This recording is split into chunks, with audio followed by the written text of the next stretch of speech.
Bum, bum, bum, bum, bum, bum, bum, bum. Hello and welcome to another art stream. I'm going to be doing some more dinosaurs tonight. Maybe finish up a few that I've been kind of like holding on to, and maybe try and get some comic work done because I've got so many pages that need to be cleaned up. So yeah, hope you can find some time to drop by and say hi. And yeah, be nice. Be nice. Cool. Pretty quiet night otherwise. Maybe I'll talk more about some dinosaurs as I look up some more images. So I thought I would just open with this because why not? Even though here's one of the. This is the Mega Raptor. I was cleaning up this fellow, and I thought I would just.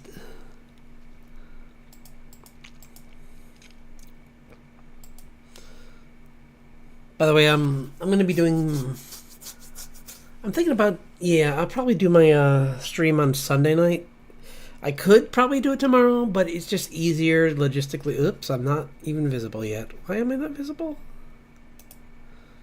Why am I not here? Where'd I go? Hello, where am I? Why am I not here?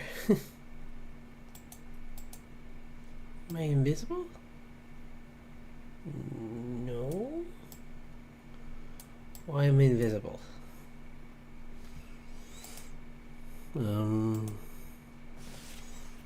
Okay. I'm here, but I'm not here. Well, let's just find a way to put me in.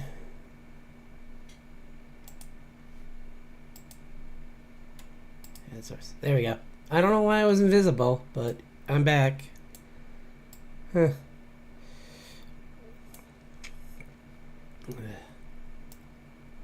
So I hope you're all having a nice week. Mine was okay. It was a little tiring, but what can you do?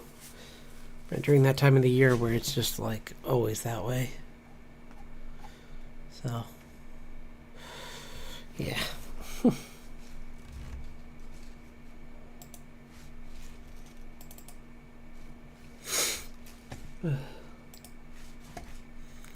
Thought I would warm up with some sketches. Whoops. And then I should open this one too.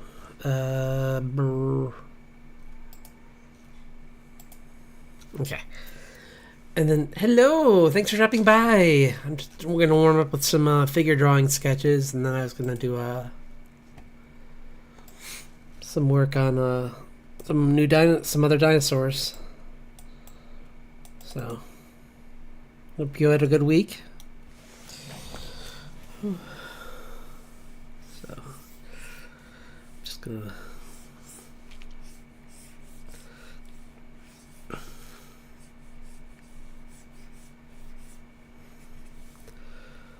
Whew. So tired today. I was kind of zonked out. I think I did not sleep well at all. So we'll see how long.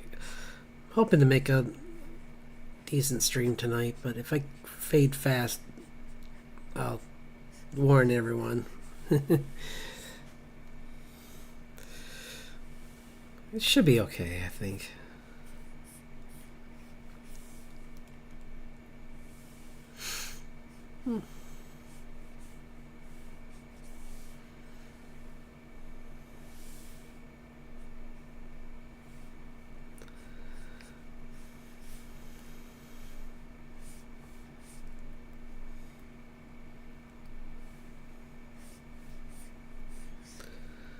Oy, oy, oy.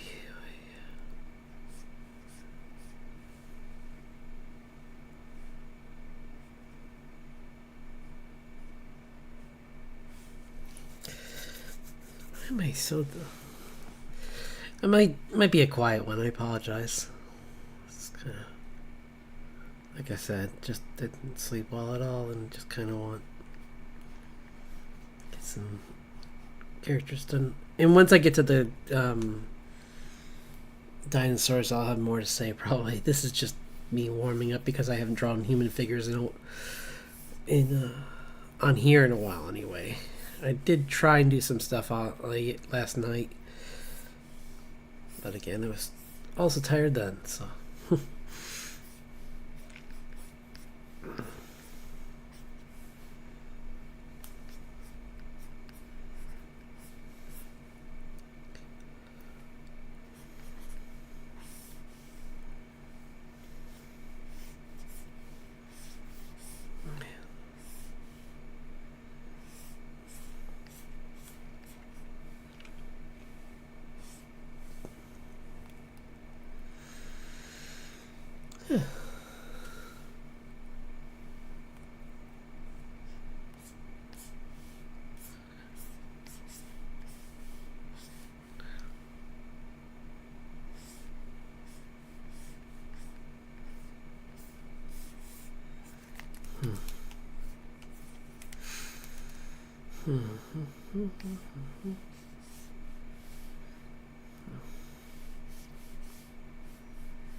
It's gonna be fun having Mighty Nine starts next week, I believe, so that'll be fun.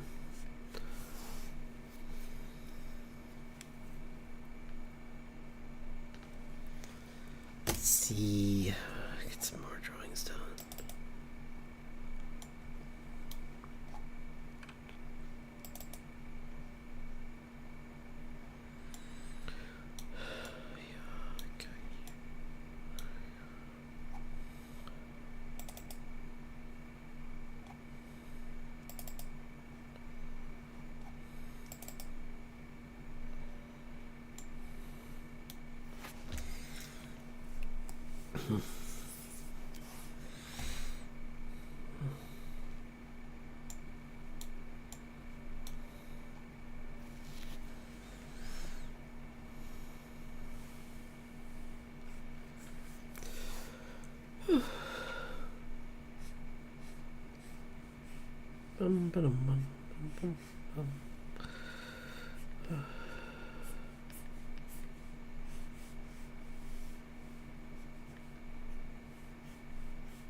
Hope everyone has some fun things planned for this month, even if you don't celebrate like Thanksgiving or anything like that.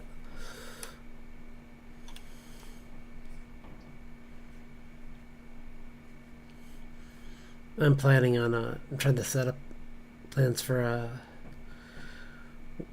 I'm gonna take a little vacation from work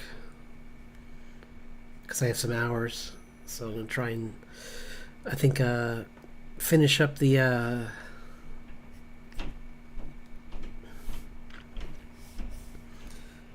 studio organization and try to get some work done on finishing up some digital projects as well. I mean, a week's not much, but at least it'll mean that I won't be as distracted or as tired. So maybe I can make some headway.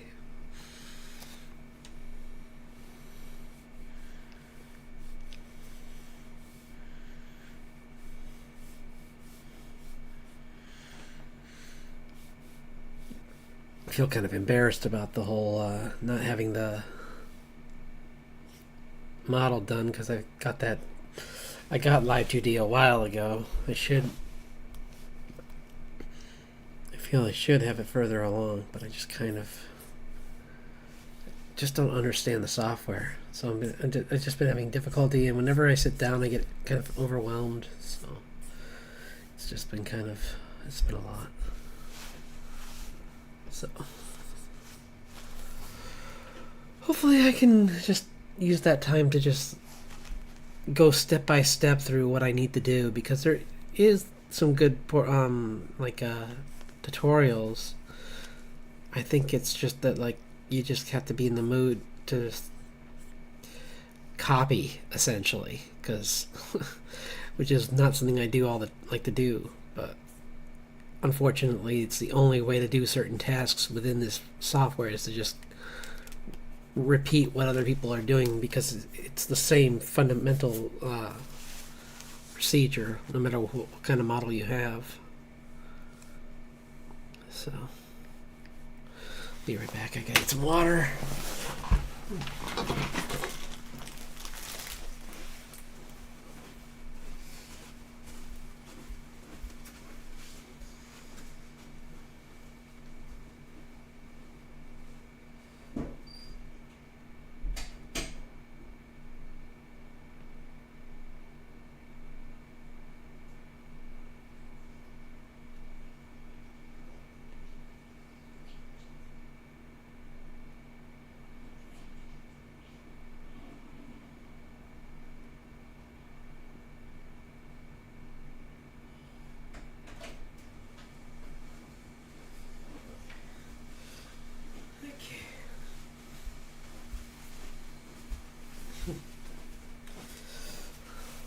I decided to buy some new brushes for the Clip Studio, so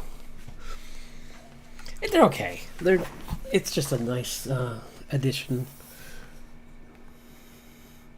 I did get some Celtic ones actually, though, like because I have I would like to give my my model some Celtic designs, and it would be nice to have a quick way to do that. See? Yeah, there's a whole like that. That one's kind of complex, so it would be kind of a pain to do that with on my own.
Let's see, find some more reference.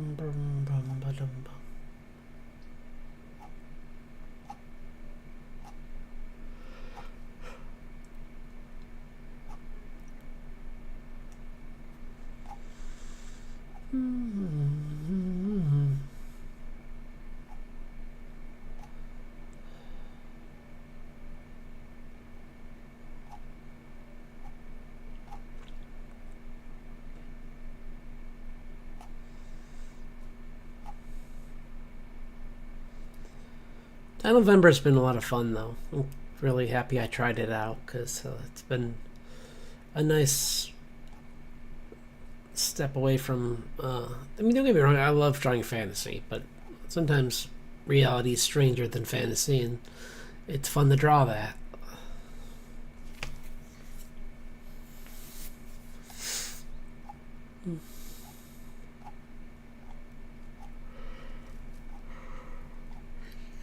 Excuse me.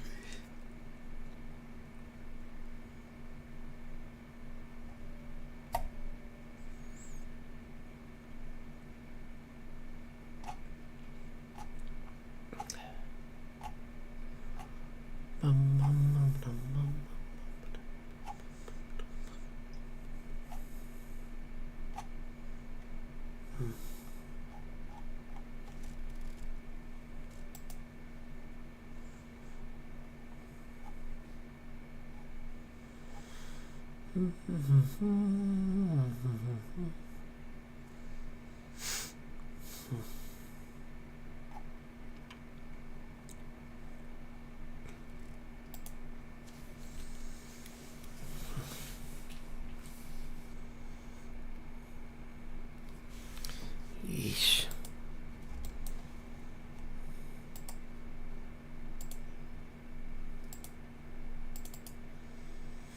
Okay.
It almost took off this coming week, but I'm glad I decided against it because I want to be able to plan some other things too, and it's too early to do those things.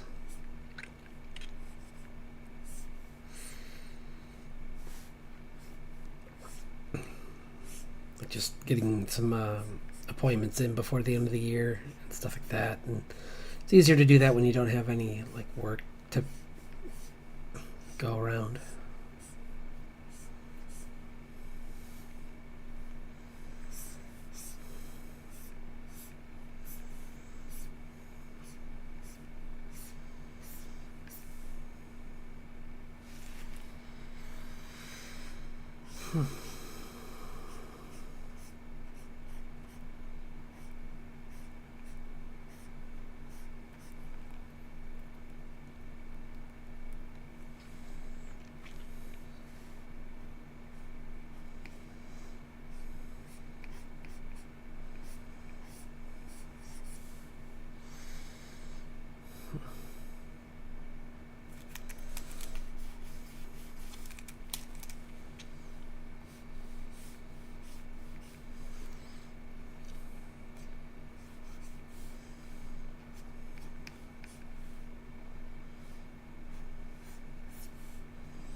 Hello. Thanks for dropping in. I'm just doing some warm-ups right now for anatomy. So sorry if I'm quite quiet. Just trying to get back. I'm trying to do some because I haven't drawn people in a while, but so I'm trying to. I don't want to lose that skill. Even though drawing dinosaurs is fun.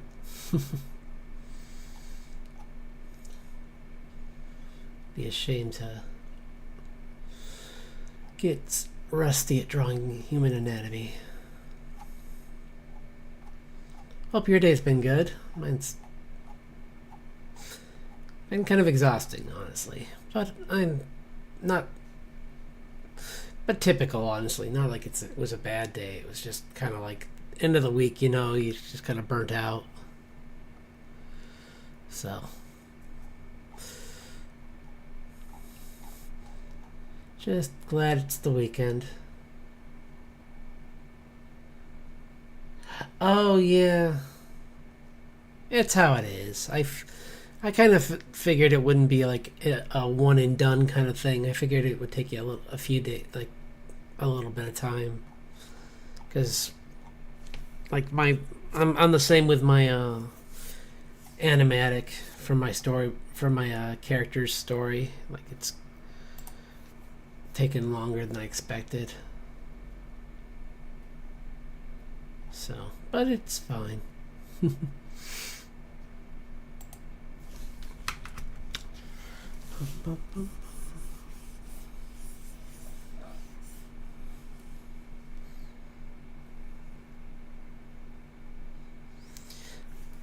Yeah, I don't blame you. It's that kind of time of year, isn't it, where just like the like I don't know if daylight savings, even when it's good, messes with your internal clock, and then like on top of that, just like the end of the year, kind of like just it just seems pretty exhausting in general.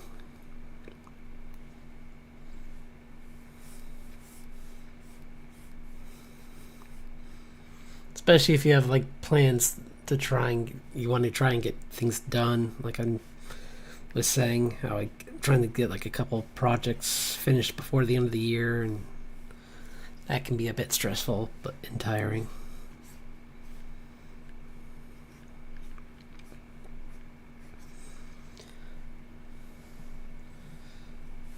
I hope you got some good rest though, because I know I've had days like that where I just basically when I was on used to be easier. Now it's not as easy because our new business since we're like we have to like request time off in on an app now, so it's a little bit more difficult to just like usually. I mean, if I really wanted to, I could just call in and someone else would do it for me, but I like to save that for emergencies now.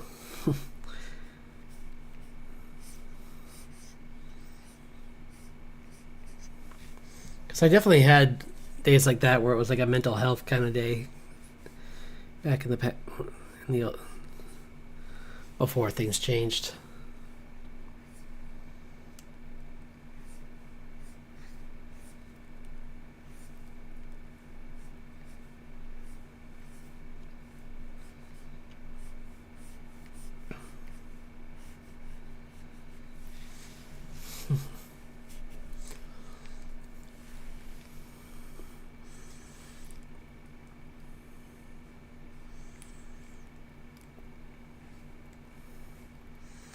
I was so tired today that I missed several times when people were being sarcastic around me. I was like, "Oh, okay," and then they'd walk away like, "What? Why? Why did he do that?" And then someone else be like, "He was joking, you know that." I'm like, "Oh, no, I didn't." Like I didn't even think about it that way.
Dun, dun, dun, dun.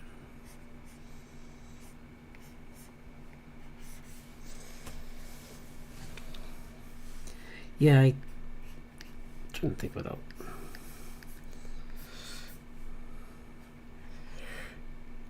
really it's just been most like since Wednesday. I kind of like just tried to get some more ideals concepted up, but I mostly was working on this a drawing for I'll be working on these today. Like I was working on this Halloween piece, Halloween, this holiday piece for Christmas for my comic, like playing around with ideas, and then working on this, which is going to be. I'm not sure what this is yet. It was kind of just like for fun, and I just kind of like thought it, thought it kind of looked like a cool idea. Like it was kind of like a manga kind of cover kind of thing for my character for my channel. But it might turn into something. But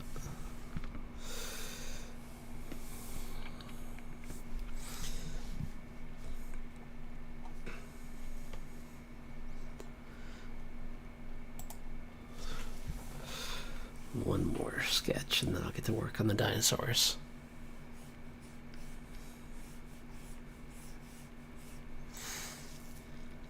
Thought it'd be kind of fun to just like do like something kind of like action based kind of. Sometimes I like to just do those kind of drawings just to like get in the drawing mood and because it just listen to some like exciting music and then just like do it. Oops, I don't have any. Speaking of music, sorry, I just realized I didn't turn anything on. But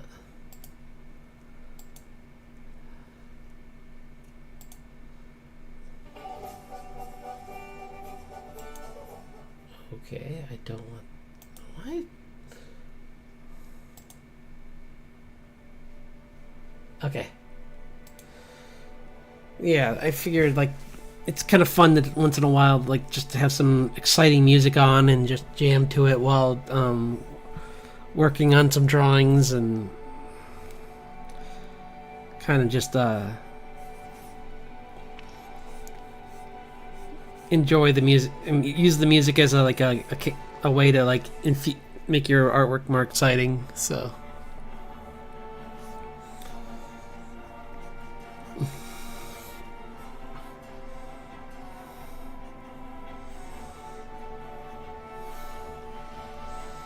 like I'll check out like some music videos playing in the background from bands I like, and then just use the energy from those to just like make some exciting art.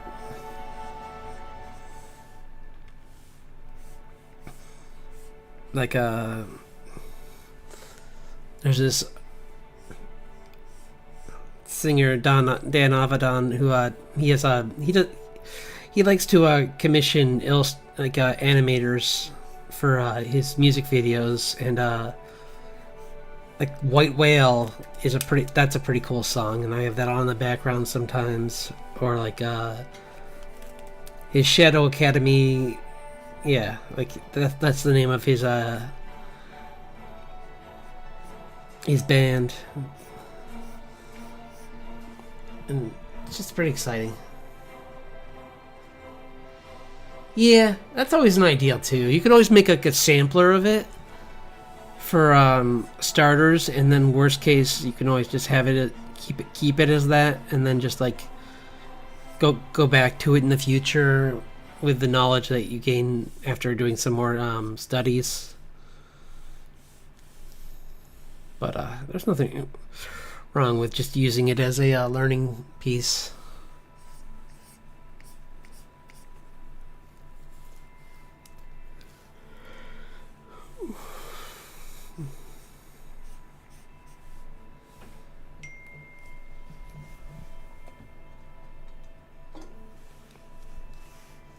Probably medicine because it's 7 o'clock. Let's see. I just gotta beep. They always like to text me when it's.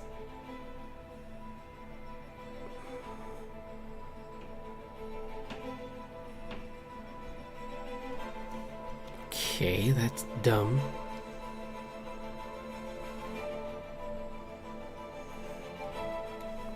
Sorry. I forgot that sometimes my Instagram likes to also I forgot that sometimes it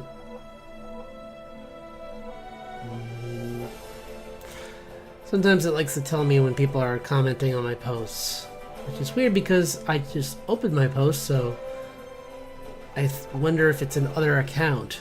Because I think I have another one that I just keep forgetting I have, but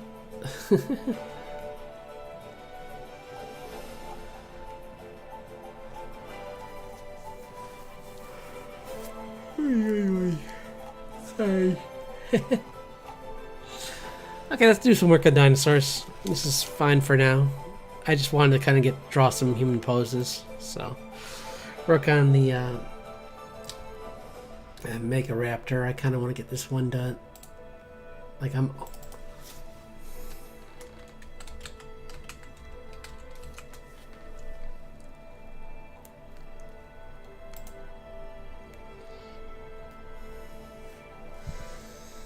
Okay.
I'm curious to see if any good electronic deals come about during Black Friday, the shopping Black Friday this year, but I doubt it. It's honestly usually pretty underwhelming, so I don't know if I'll be able to use that to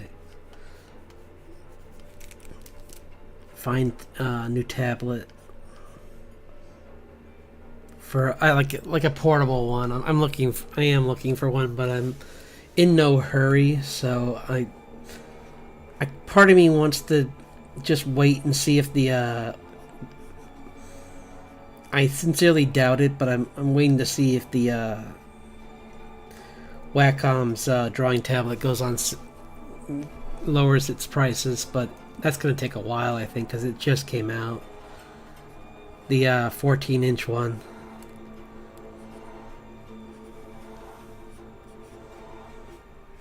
Honestly, I'm not even sure I would even. I'm doing research around to see if I even need that, because that might be more than what I need. I like there's a few other brands that have other have portable things, and I'm going to see if their upgrades make them worthwhile.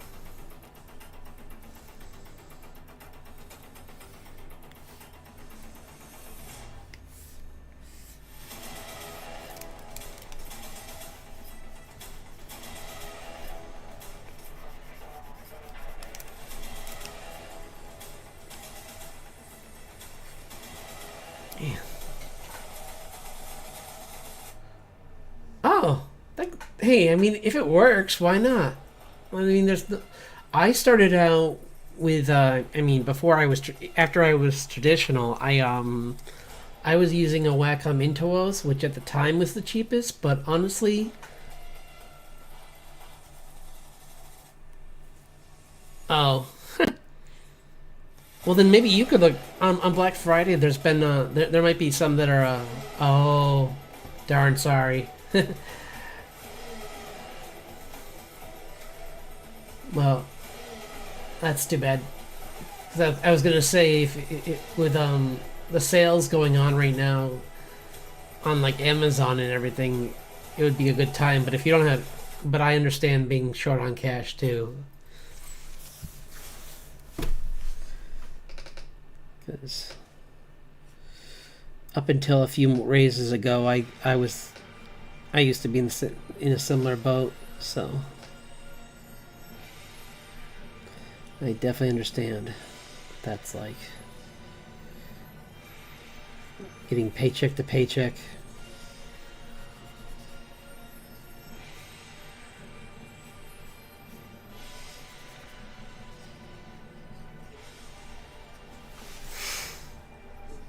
Yeah, no, there's like I said, I saw one for like $40.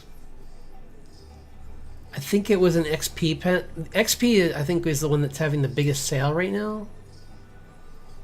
I forget. Let me see, because it's been advertised on like Instagram like so many times. I think it's XP sale. Let's see.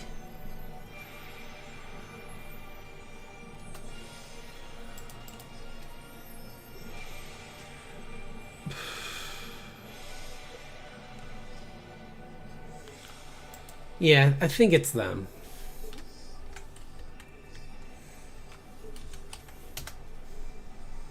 Because they have, what was it called? Oh, the, because I'm looking at, yeah, XP Pen. It is them. Because I've been looking at the Magic Drawing Pad, which is a bit of money, but there are other ones that are cheaper. Like,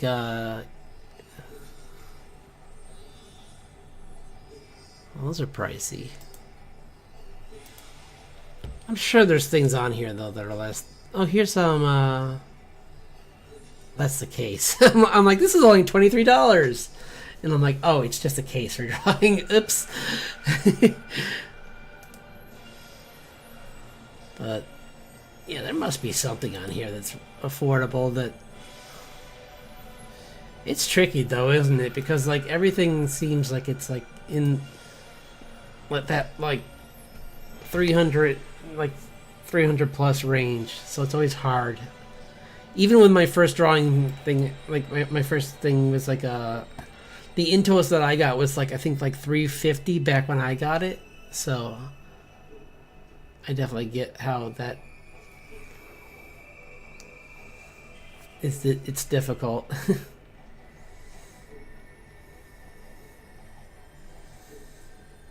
Yeah, I was hoping there'd be better prices here, but I guess not.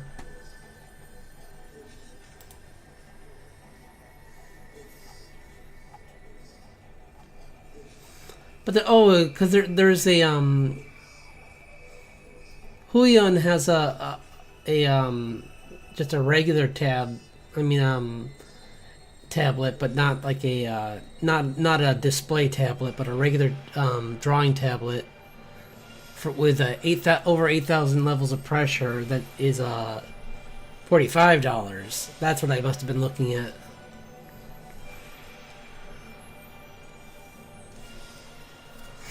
And when you're starting out, I mean, I'm sure it's nice to draw on the screen. I know, but in the beginning, I thought it was pretty. It was just as good just to have something, honestly. So.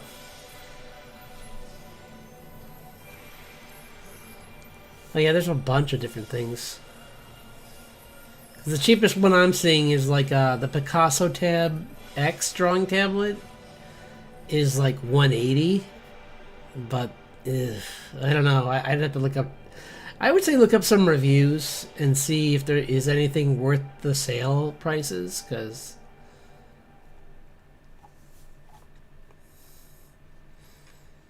I mean, when it comes.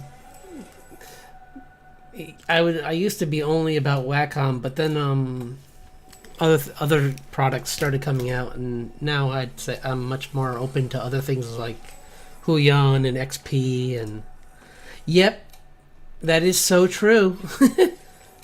But be careful with that too, because I used to trick myself into getting oh,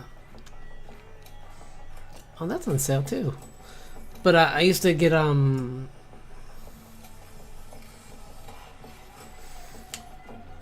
used to get this like what was it, the moleskins. I used to buy those, and those are $16 a piece. It's nice paper, but I would say don't get nice paper. Get paper that you know you're not afraid to like just make a mess of, because a lot of times that's probably what's gonna happen.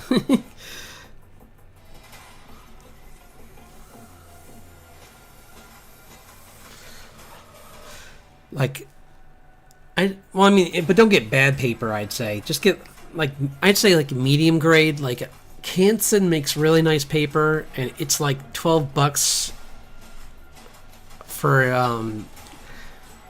yeah, it's like around $12 to $14 for a for the, I like the multimedia paper because it's more durable. Because I like to use like ink and water-soluble markers. Why is this music so annoying today? It's like everything's got to be so like loud.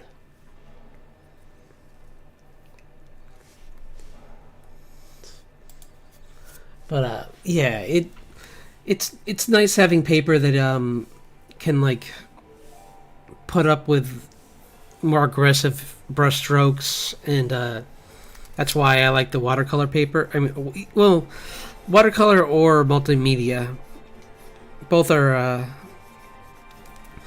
around that $15 price range. So,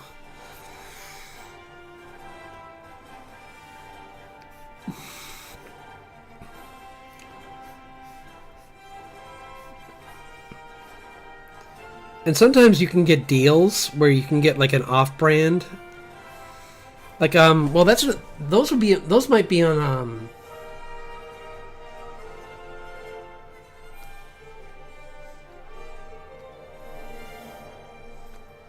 yeah, multimedia is the best, I'd say, for that. Either multimedia, or if you're using markers, Bristol board's good. I have so much Bristol board though because I'm always so nervous to draw on it. It looks so nice, and you're just kind of look at it and go, oh, I don't know, I think I'm gonna mess this up, and then you never end up drawing it. And then you have like 12 sketchbooks that are Bristol board. Some of them and a lot of them are the cold press kind, so it's like I shouldn't be worried. It's it's durable, and it like I just have to trust myself more with it. But multimedia I've used for like I like it because I use it for like drawing gifts for people. Like if someone wants like if I want to do a painting for someone, like a watercolor painting, I'll use multimedia paper because it's easier to like just draw on and not feel bad if you mess up and throw out the paper. So I like it.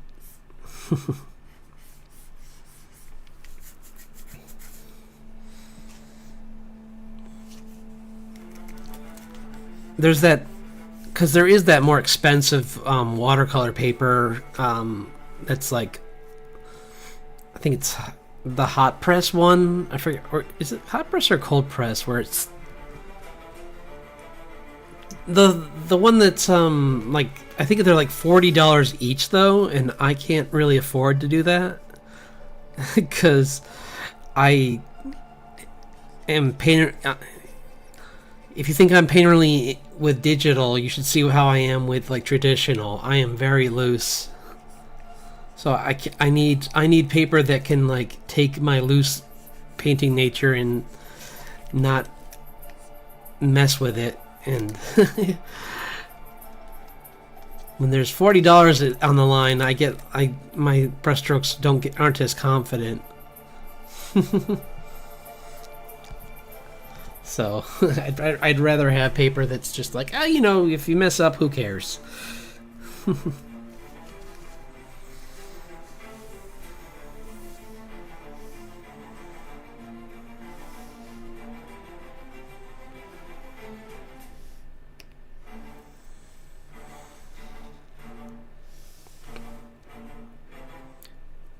But you might be able to find. I think I started to talk about that. Where another thing that I remember showing up last year around Black Friday was there was some good deals on drawing paper.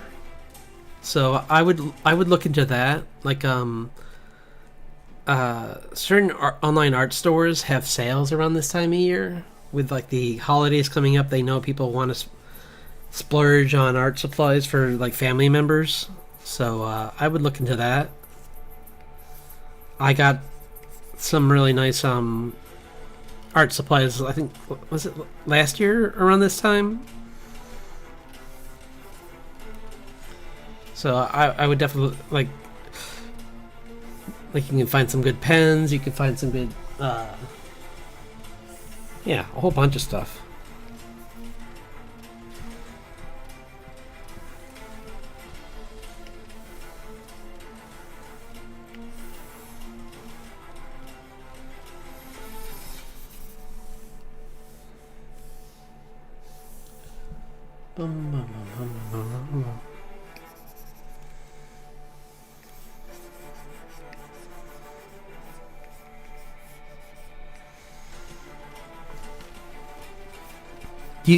Do you have a brand of sketchbook that you like?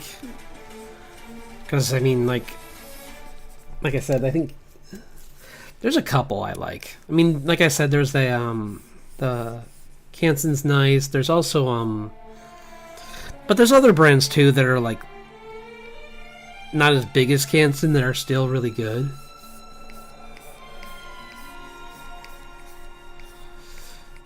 They're just one that stands out, kind of, but you don't have to use them.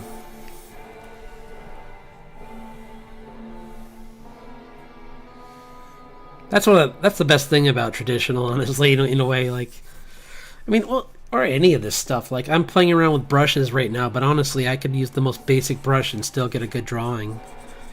I just like to use this time when I'm just early in a sketch to play around and find good brushes, but it's not like there's any that are like magically going to make me a better artist. Same with a sketchbook. Like computer paper is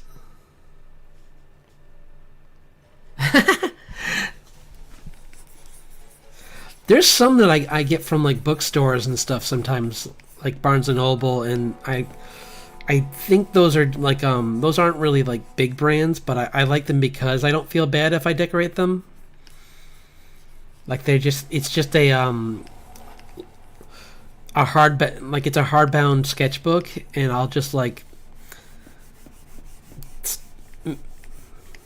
it'd be fun to make my own stickers and put those on sometime. I think and to use that to test out to see if I like stickers enough to make them into something to sell. But I haven't tried that. It would be fun.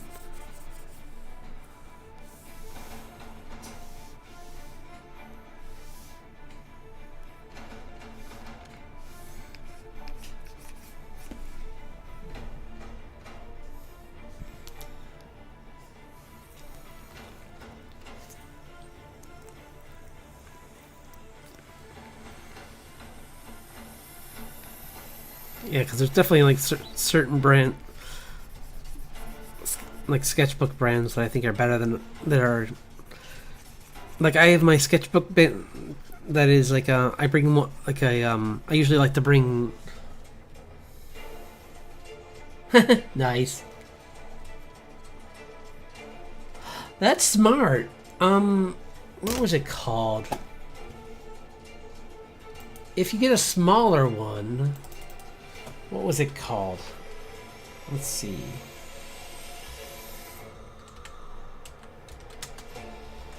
Ouch.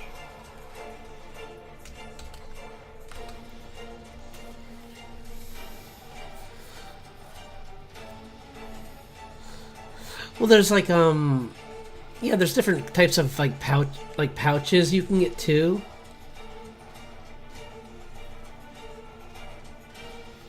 Like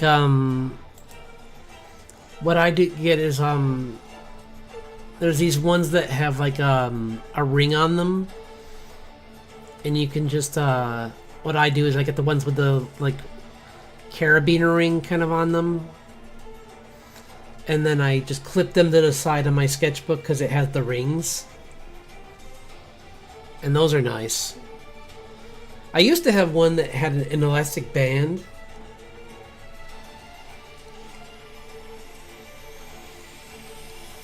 But the problem with that one was that it was well, I mean, I stretched that band as far as I could, so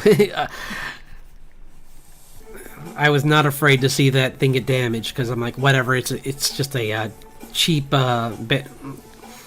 It was just a cheap container for my pencil, so I wasn't too concerned with it getting damaged. But it did stretch pretty far, honestly. So.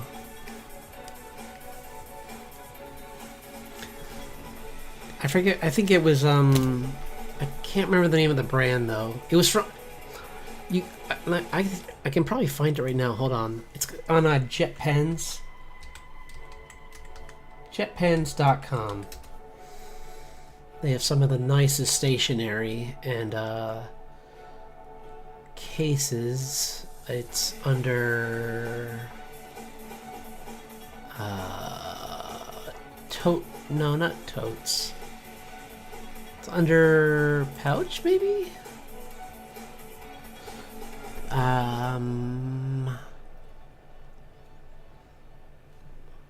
They've gotten some more, actually, since I was on here last. Oh, yeah, it's the... Let's see if I can find it. Because it's like a specific brand, I think called Light Lab or something like that. But they have like one that's just a it's got like a zipper and it's got like a yeah, I forget. It's been a while. I haven't needed it because I usually just carry I usually just put a sketchbook in a I find like old laptop bags on sale at like Walmart, and I just get one of those because I don't need it to be special. It just has to it just has to be tough enough to survive being dragged around. Yeah, there's a bunch of pouches here now. There used to not be as many choices, but now there's more choices, so yeah, any pouch will do, really.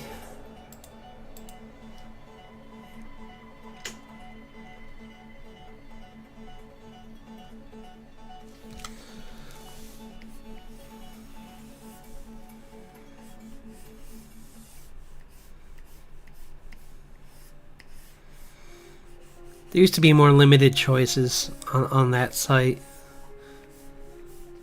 but it seems to have gotten a lot more.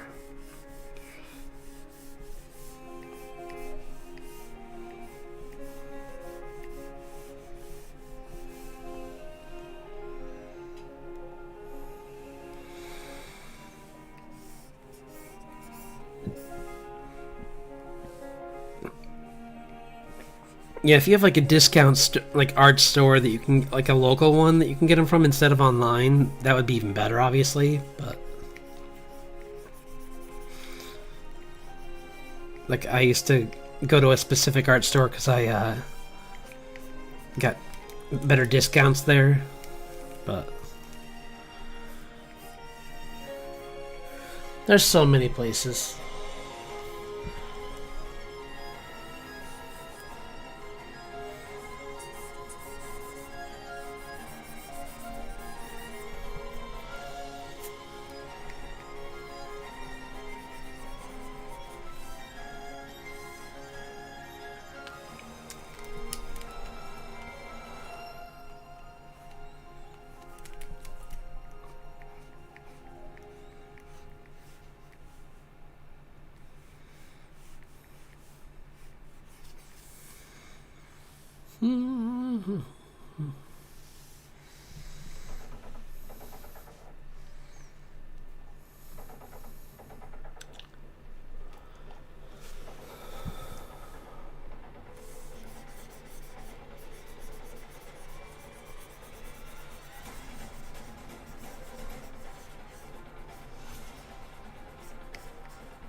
It's one of those things where it's like,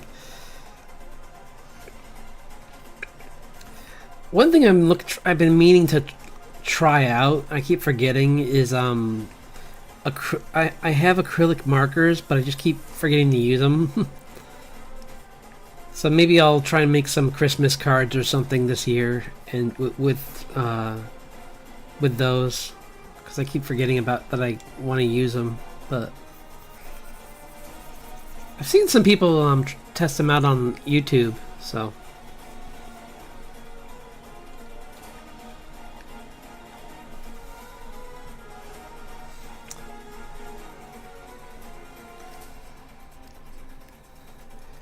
I don't know if you have you ever tried any water soluble art tools like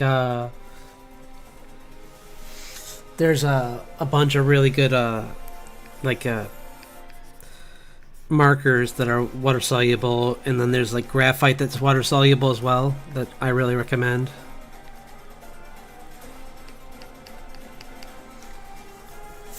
Because it's just kind of cool to have that feeling of like you're using ink but you're not, or you are using ink but you can like spread it around like watercolor instead of normal watercolor, which is just very unforgiving.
Nice. Yeah, no, they're fun. I definitely recommend them if you have a chance.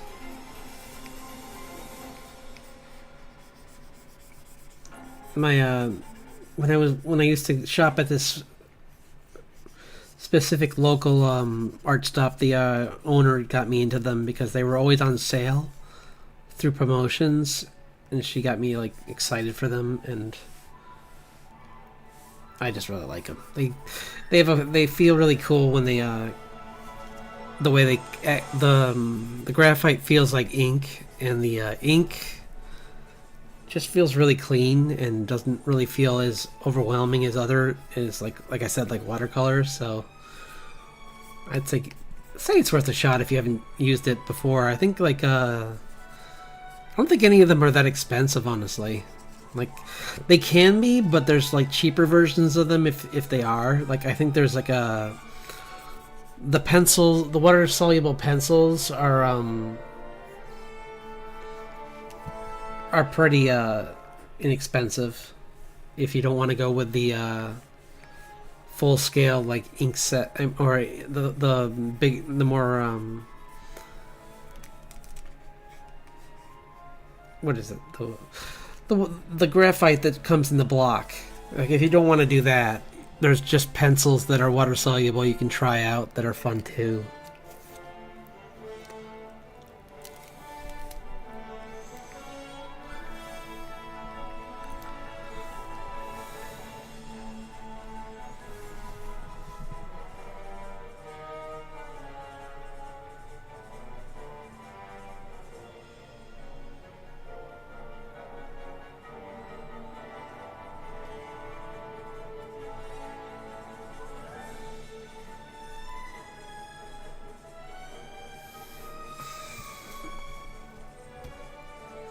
Oh, okay. See, I got up to the war and I lost interest there, but not because it wasn't exciting. I just felt a bit overwhelmed by all the new characters. So that kind of scared me away. But I'm glad you like it. The character designs were good. It was just it was so much to absorb all of a sudden. It's like, oh yeah, by the way, now we're introducing like all these new ninjas that you kind of know about, but not really. And it's like, but what who are they? What, gotta go. What? No, wait, no, I need to know. Tell me. I don't have a rubric here. I don't have my cliff notes. I need to know who are these people?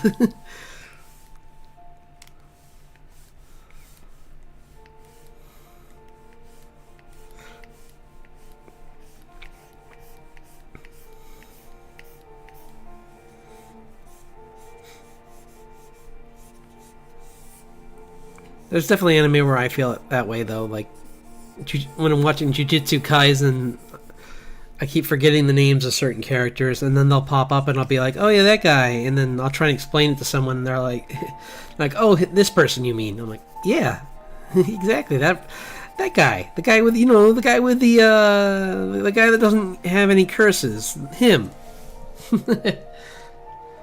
Or in Naruto, in Shippuden, it's like Shippuden, it's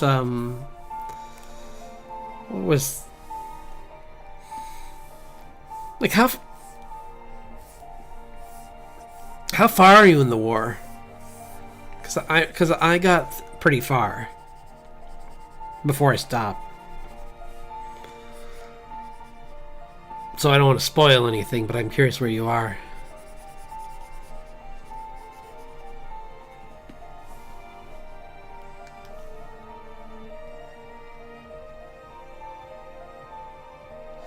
Yeah, oh, I'm sure.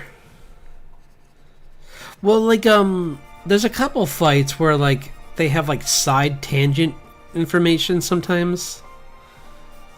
And I'm sure that really helps. So, I just...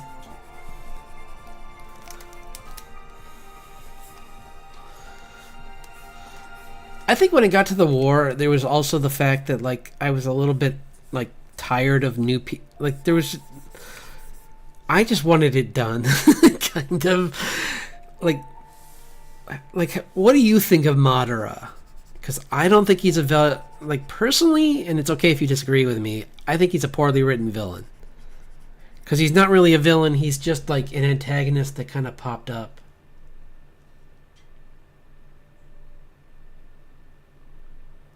I don't know. No. Oh, wait. The second Madara. No. Because I know about the one that they fight that brings back the first and the second. But, like, Tsunade and all them fight him. But I forgot about the other one. Or is that the one you're talking about? Because I know there's a final. I know Shippuden ends with a quote unquote surprise villain.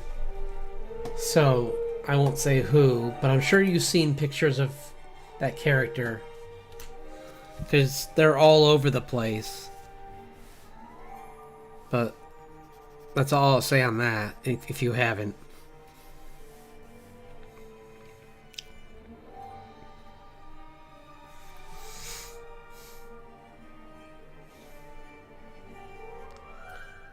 The fake one. the fake mod. Yes, probably, honestly. Because I got, my favorite fight, honestly, was, in all of the war that I saw was, what's his name? Sasuke's brother, redeeming himself was my favorite moment. Because it was so nice giving him, like,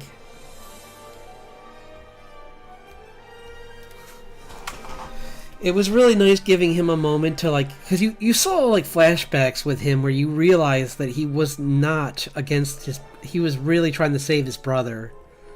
And then when you see, like, his like, fight, you realize just how much he loves his brother. So, that was a nice fight. In an ironic sense, because it was sweet. Seeing him be, like, so protective of his younger brother.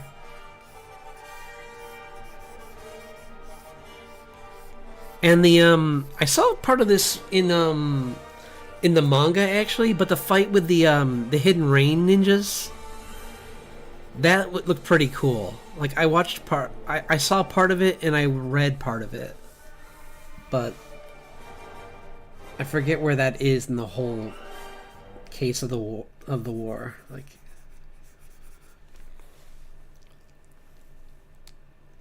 And I saw Rock Lee's fight with, I think it's one of his ancestors.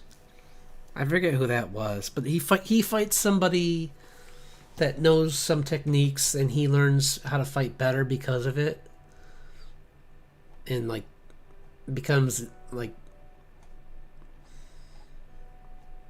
super kick man.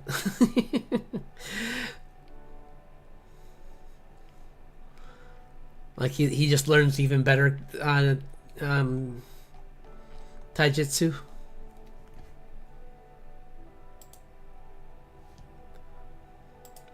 But there's some good fights. Like even Shino's fight was kind of interesting because it was kind of like a combination of a fight and like some lore on a character that we didn't really know too much about, but they kind of explain.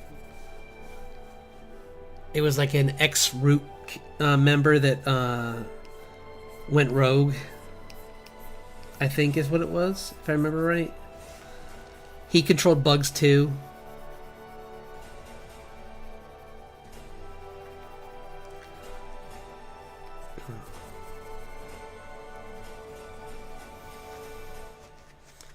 And like I just kind of like Shino because he's one of the more like ninja-like characters in the show.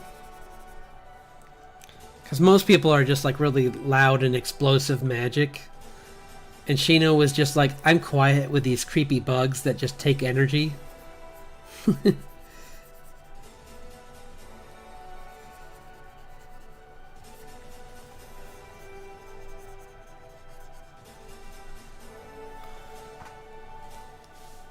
It was a little disappointing that the guy he was fighting just had smaller bugs, and that was the only difference between them.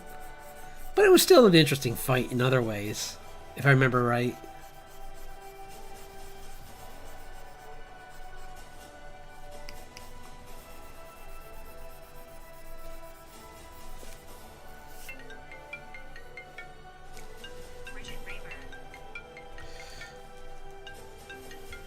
Yep. Hang on a second. I'll be right back.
Sorry about that. I was.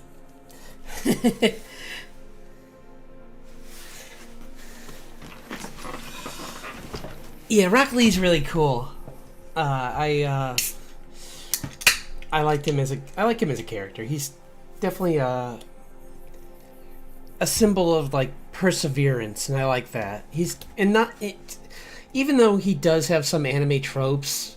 I think it's kind of more of a realistic version of perseverance because, like, especially after my shoulder injury, I can definitely sympathize with like him recovering from his injury in Naruto and like him pushing himself past it because it wasn't like even with magic, it didn't go away.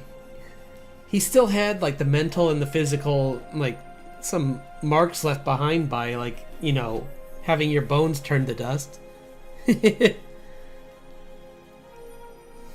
Yeah. Sorry about that. I was I'm taking care of my sister's dogs tomorrow, so I was just trying to make sure I got. She was touching base, and I wanted to make sure I like had all the information I needed. So yeah, that's what normally I wouldn't just stop for a phone call, but for the puppies I will.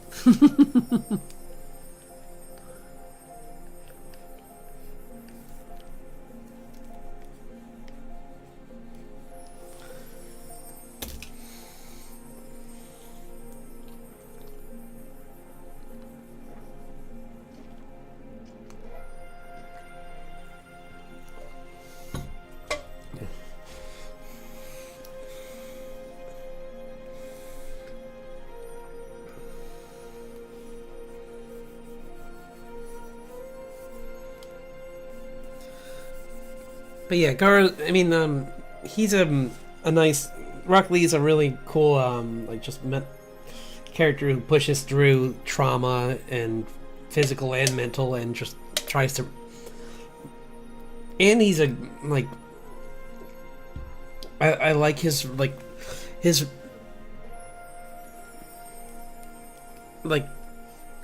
attachment to his friends is really wholesome, and like just everything about him is just really nice.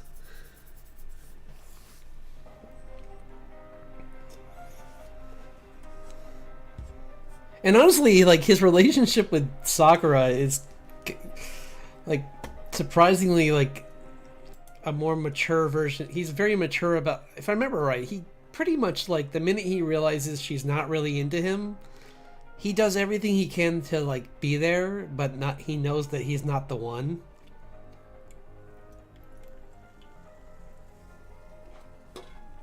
And he knows that no matter what he does, he won't be that one. But he's happy being there for her anyway. Which is just nice seeing a character like that who's just kind of like more relaxed about that and doesn't take it as a bad thing.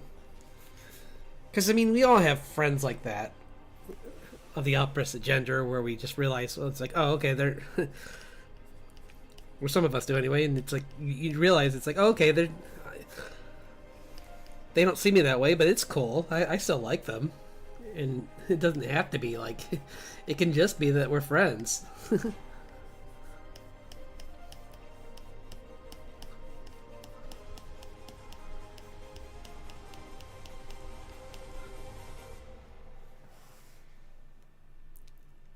Yeah.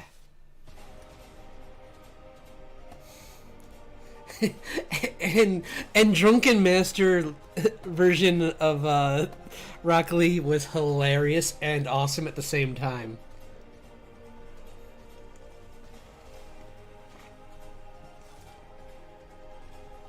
Like his fight against that wasn't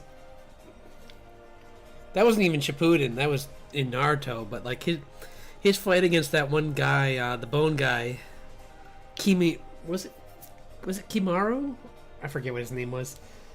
But the terminal guy that was he had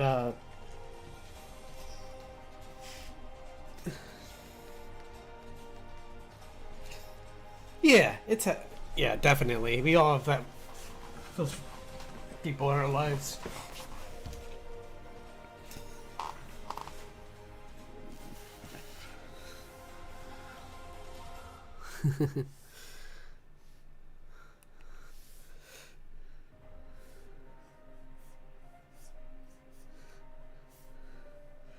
I mean, Lee's got definitely one of the most like fun, like side for a side character. He's got a really fun like intro in the tournament where he like is like, okay, I can do it now, and he's like, yeah, that guy, yeah.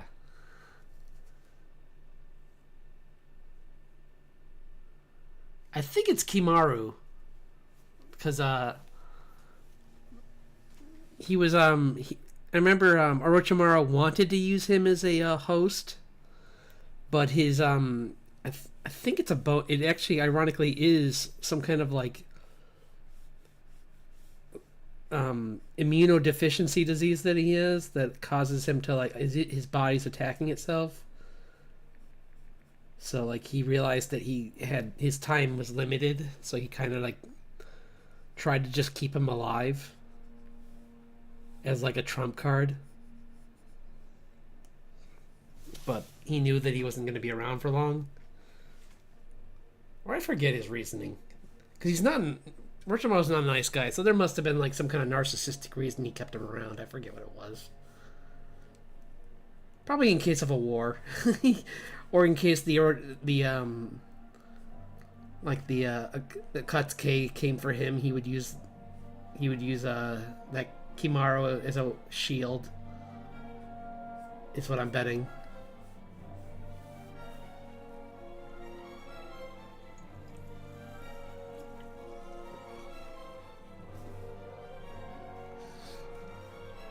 Because that was definitely an interesting like moment in that show. Because before that, you didn't really have moments where like that was definitely one of those moments where like it came down to like a time limit that he just did not that he just passed, and if he hadn't, they probably wouldn't have made it through that fight. Because Kimaru is really nasty. I mean, to have Gaara and Rock Lee like in that state, where they were both very close to being in serious trouble, and they were both like really skilled at that time.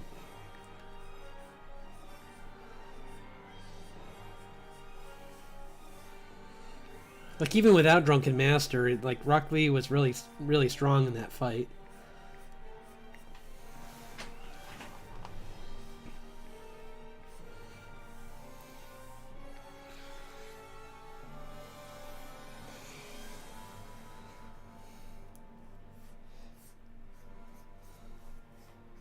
I'll be honest though, I think my favorite fight in all of Shippuden that I saw was Pain. Pain was probably one of my favorite antagonists because he was more relatable than a lot of the characters.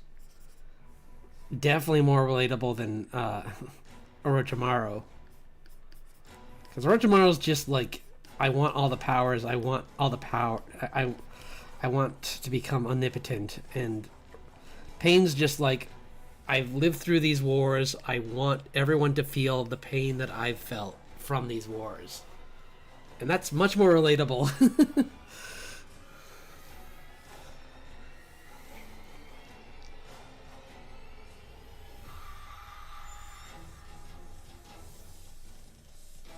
Plus, I mean, like, his fight just had more, like, emotional weight to it because of everyone involved in it.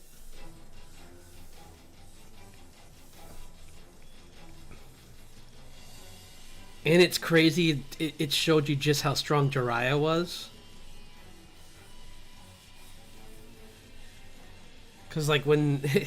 I love that... I think there's even a part where, like, Kakashi is fighting one of them, and he's just like, wait a minute. Jiraiya fought 3 of these dudes. Jiraiya fought all of these dudes.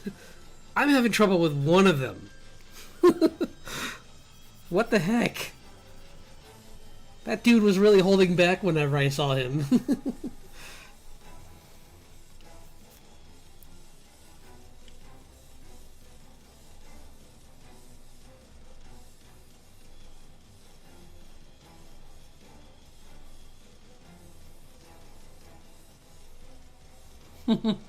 Right? Yeah.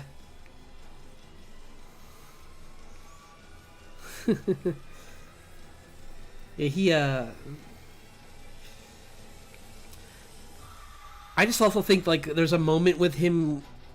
The animation between Naruto and Pain got a little bit wonky at times, but even when it got wonky, it was kind of funny. Like there was a part where they're fighting and Pain just is being smashed by like because Naruto's favorite attack is gravity.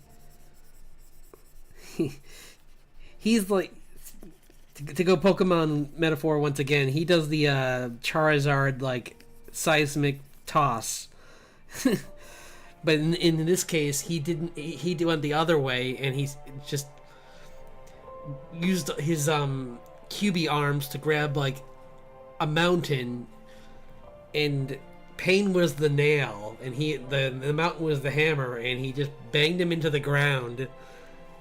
And Pain just looks up at him with no register of of any like discomfort on his face, and is like, "Are you mad yet?" Like, I think he's very mad, Pain. I think he's showing you just how mad he is right now. You just attacked the girl that has the biggest crush on him, right when she confessed her love. I think he's very mad. He gonna hurt you a lot now.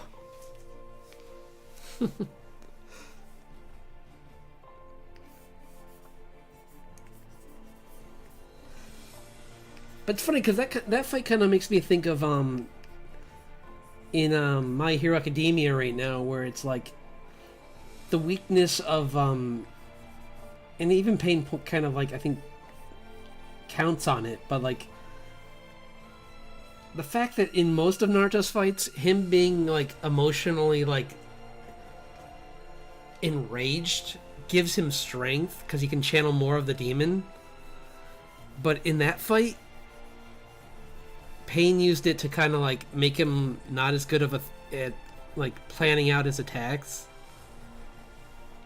And it's only after he calms down and realizes that he has to think things through and does figure out how to fight that he actually beats him. But it was like up until then, he was even when he was winning, he was probably like Pain was pretty much just waiting for him to be done with his temper tantrum.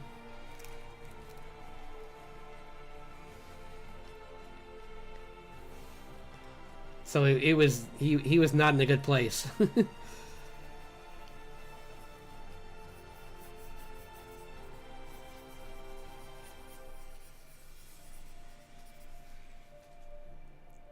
And he also I mean like oh yeah, wiped out the entire nation like village, which was crazy.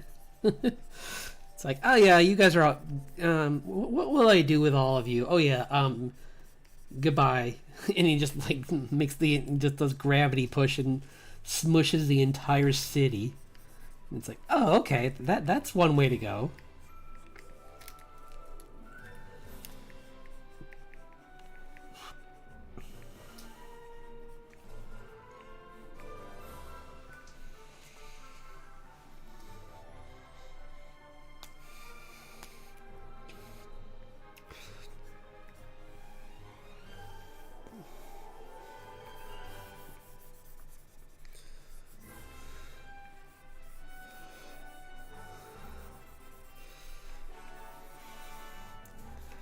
And I think what they did with Sakura in the show was actually pretty smart writing wise, because she was never gonna be like she she didn't.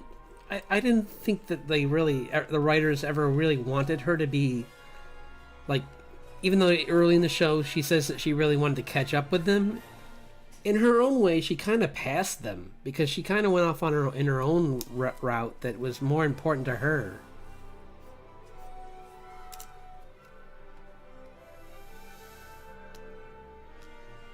He did. You're right. I forgot.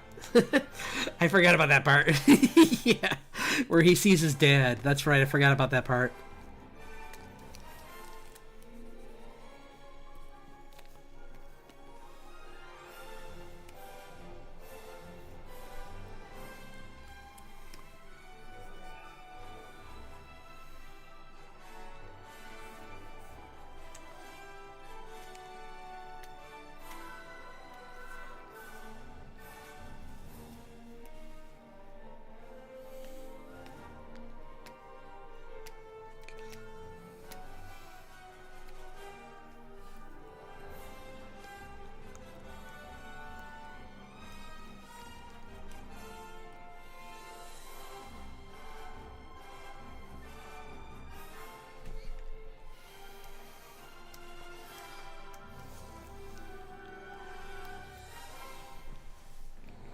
That's good for now for that one.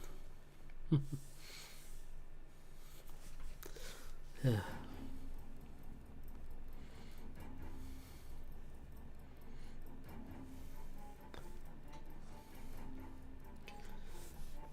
Maybe I'll clean this one up a little bit more. Now it's closer to being done. I can get working on that later. This one's good. I don't need to work on that one. Sure, whatever. Save.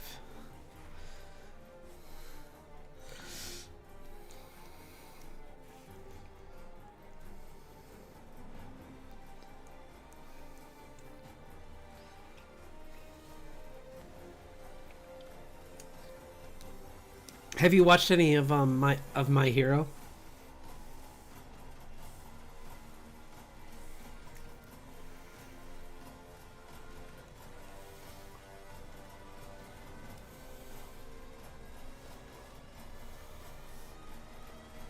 So, I'm just curious because if you like Naruto, you might like My Hero.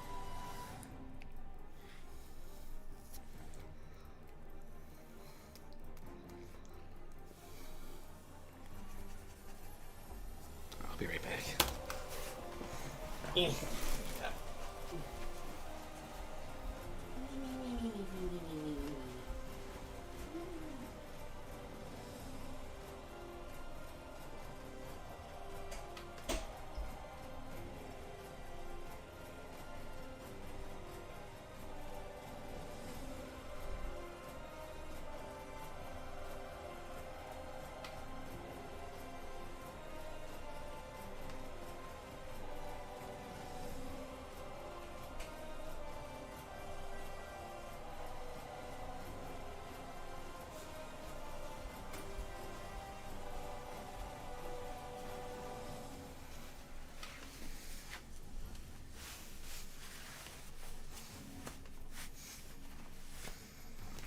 Oh, it's good. It's definitely got a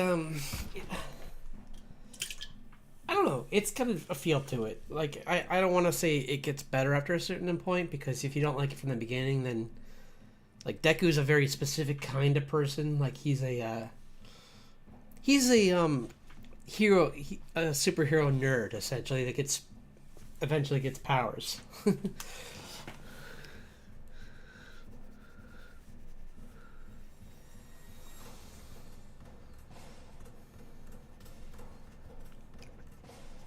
And the overarching story is pretty interesting.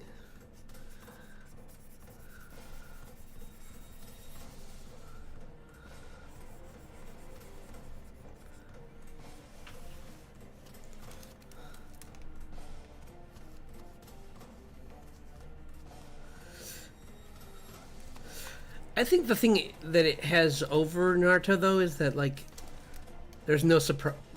There's not really a huge surprise villain because I think that's the only thing that hurts Naruto is that like at the very end they're like surprise, this is actually who the bad guy is, and you're like wait what, who is this? And it felt like Final Fantasy VIII where like you're playing the game for like 60 hours and you get to the final fight and you're like oh this is who that is, and you're like I don't know who this is though. You're just like looking up at this lady and she's just like I am the ultimate evil, and you're like okay Ultimencia, but what if I don't hate, what if we don't fight, what if we just what if you just know, what if we don't fight? It's like we just wanted you to stop time traveling and get lost, and that's really our mission today is to tell you to stop bugging us. It's like just stay where you are, leave us alone. That's it.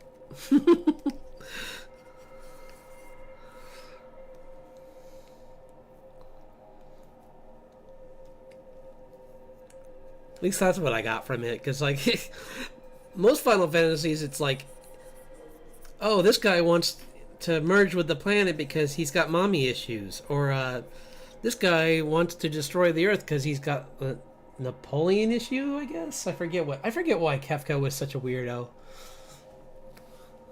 Oh no, he was obsessed with the elementals. That's why he was weird. I forgot. That was a big part of it too. And then like Kuja was a just had his own problems.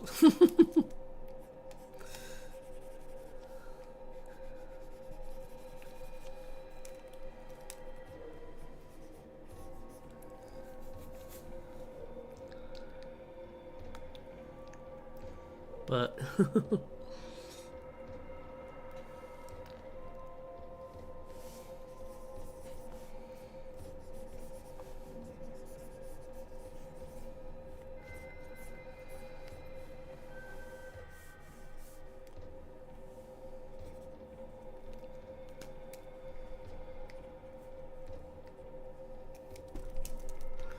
just playing around with this.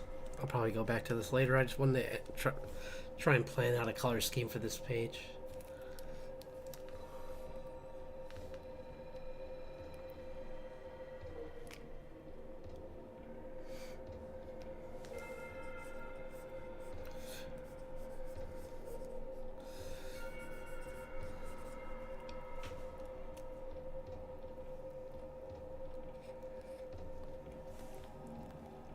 But yeah, one day I might go back and try and finish Shippuden, because I kind of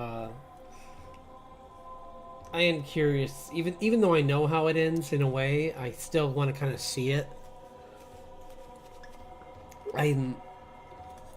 If you're a fan, it's cool, but I just don't really care about. I don't think I'd ever check out Boruto, because I just think it just seems confusing for me, and it seems like some of the character designs kind of downgraded in Boruto, like Hinata's character design kind of doesn't look as quite as interesting, if I remember right, from what I've seen in like some renderings. Like they kind of simplified her down.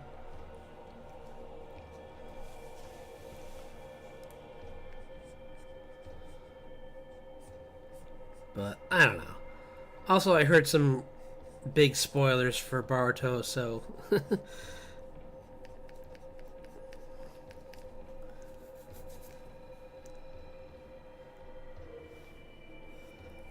if anything, that would be the kind of one of the last things I'd want to go into, knowing some of the things I know. Thank you very much, YouTube. Thanks for giving me more spoilers, YouTube. Every time I don't ask for spoilers, YouTube, you are just like, what was that? You want all the manga just to pop up in your history? You got it, buddy. And I'm like, you are the worst, YouTube.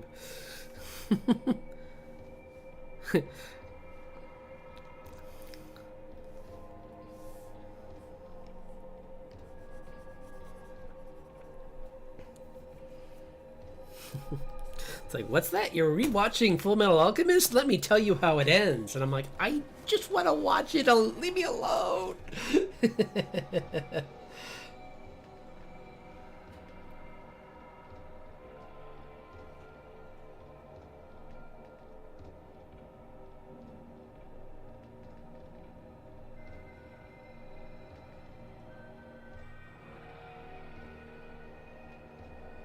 Yeah.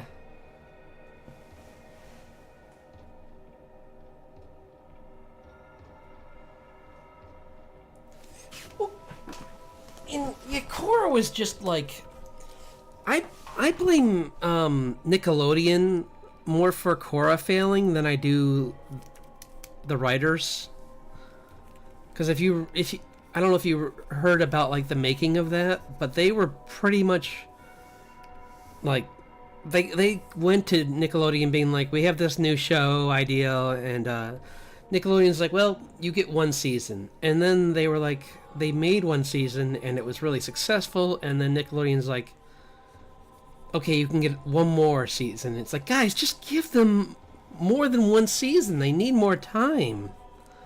They need to actually like develop these characters, because like Mako had no personality, and it wasn't because he was poorly written. It's because he just never was given the arc he needed. Like, you need time to tell some characters' stories.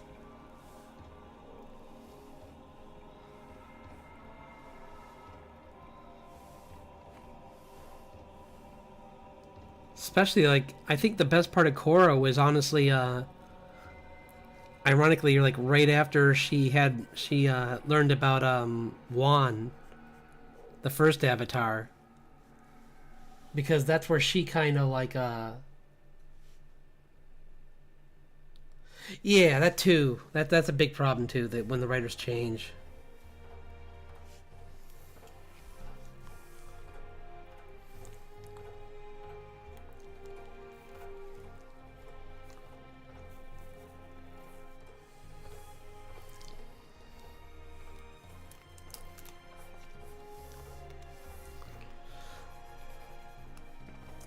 I did like when they made, but when they I think Bolin and Asami were like so much fun that it was a shame that didn't last longer.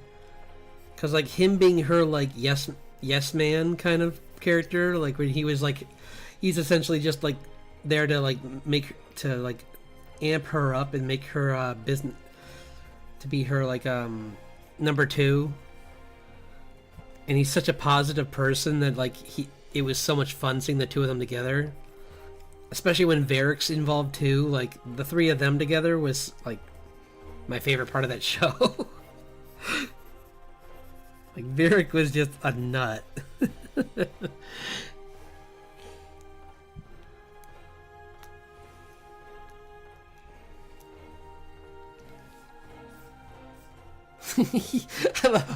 He specifically made a boat just so that it was fast enough to outrun waterbenders.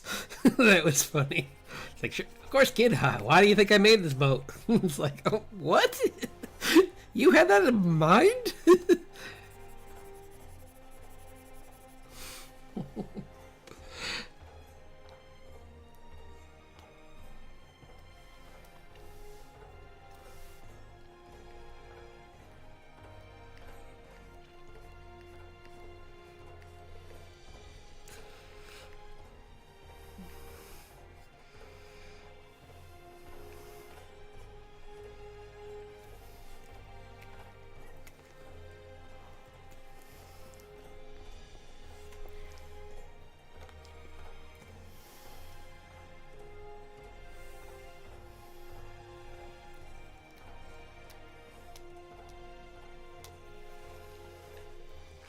I think one of the weirdest responses I ever saw to an episode of Korra was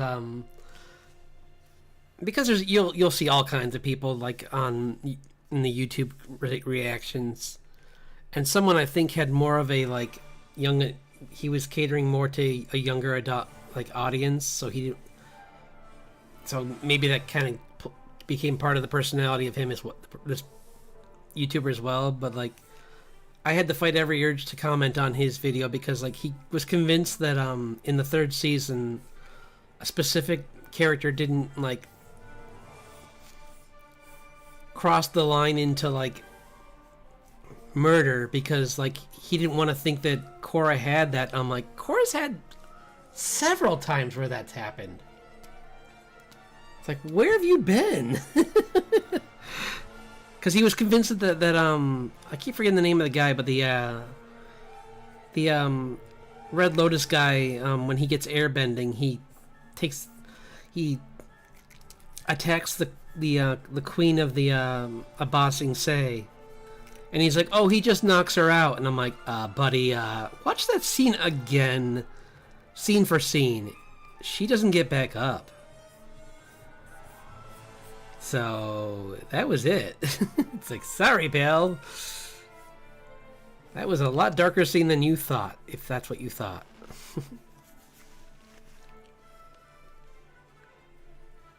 Nah, this isn't good. I don't like this face. Yeah. Definitely capital D dead, yes. The darkest version of airbending in that show.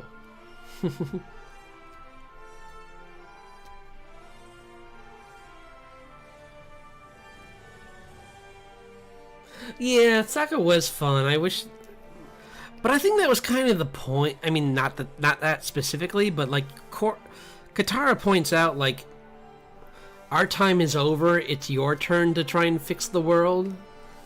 And if I think if Sokka had been there, especially with him being a leader, it kind of would have like damaged that point of view. Because like yeah, everything about him was about like just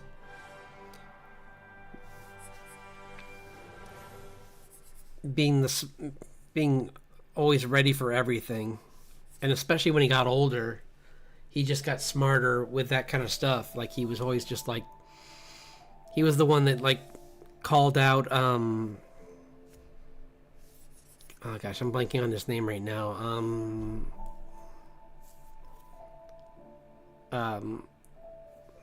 Amon's father. I forget what his name is. But he basically was the one to call him out and be like, "Yeah, you say that you couldn't do this, but I've already fought people that could do weirder things than what you do, so I know you're guilty."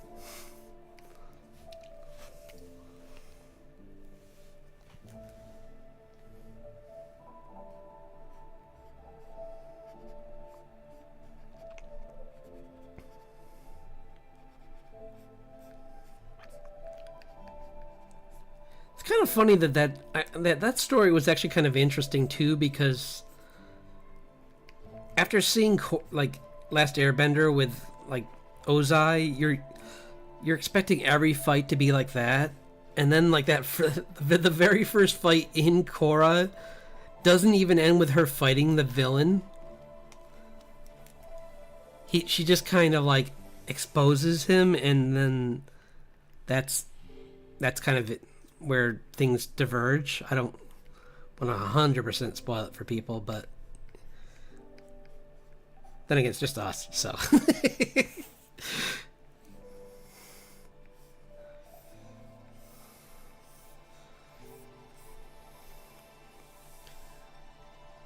Yeah, she pretty much just exposes him, and then he kind of goes off with his brother, and then what happens, and yeah, and it was more sad than like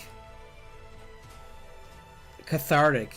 Like you're just kind of like, this is a shit. Like two brothers were kind of like pushed into this situation by their father, who like forced them into this role, and that's kind of what that ending scene is, pretty much, where he could have fought his brother, but he just kind of like, you see a tear go down his face, and you're like, well, yeah, this is it. He knows this is the end. And I would feel worse for him, but he kind of like scares the bejesus out of some airbending kids. So I was really happy that he was sad. I'm like, that serves you right, you jerk. You scared the bejesus out of some airbending kids. You deserve all the mental anguish before what happens to you.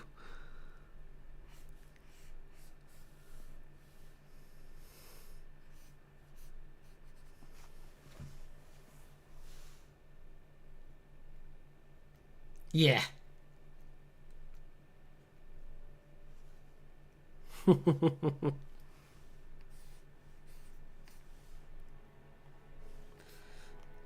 It's just because it's especially interesting because the way, I mean, first of all, having Steve Bloom do the voice, Spike Spiegel as a bad guy is so unsettling.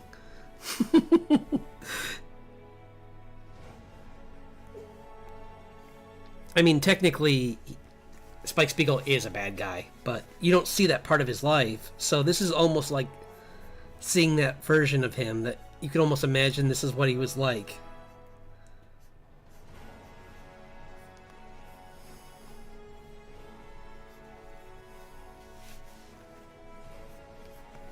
Like this is the scary version of Spike, where it's like, yeah, people don't mess with him.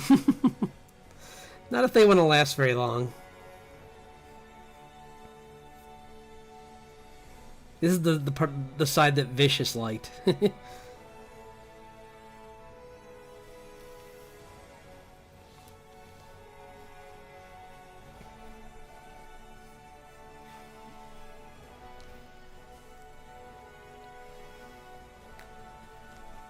It was also kind of cool that in the arc with the Red Lotus, that two of the members, like, I like that they had personalities, like, and that they weren't just like flat out villains. They were more like political villains, which is, I think that's where Chorus thrived, is that it was kind of more like these kind of political villains, so they could be more gray area, and that helped and hurted it at the same time, because like it kind of made it hard to be like, they weren't scary for that reason. They were more just like situational villains, kind of like. I mean, Amon was definitely like closer to being a spooky villain, but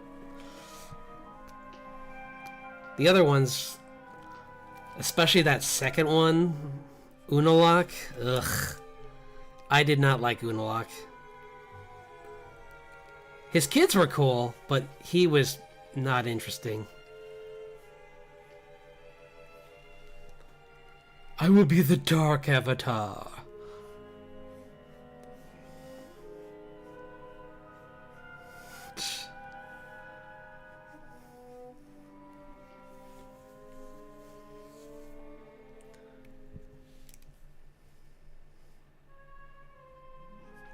It's a shame, because there were parts of like with any villain, he like, even Korra points out later on, some of his ideals were right.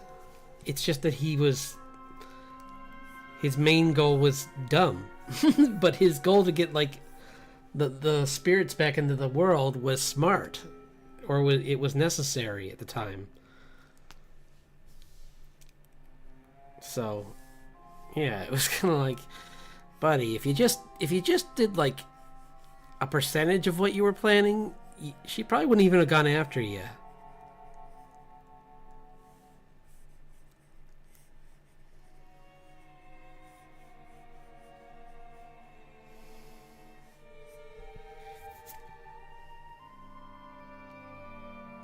Yeah, that fight at the end was disappointing.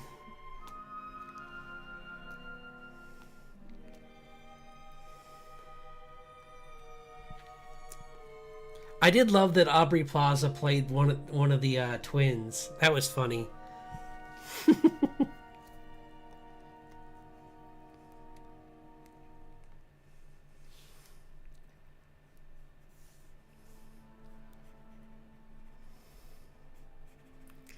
Like, I love the part where she's talking to Zuko,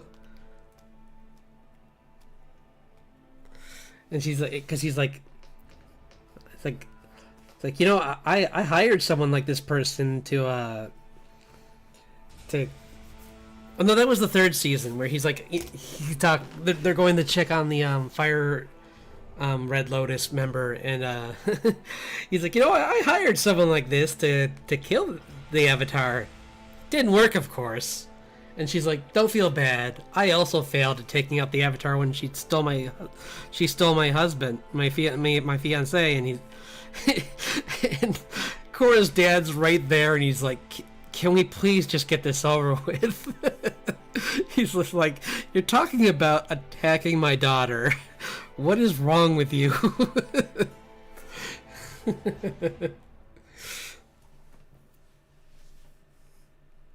It's like, stop making this sound like it's nothing. I still haven't forgiven you.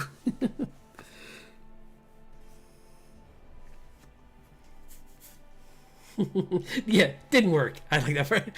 He's like, didn't work.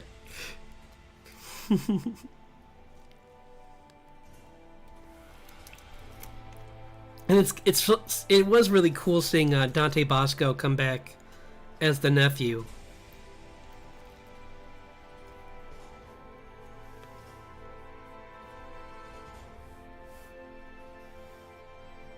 And what's his name? The voice actor from that does that did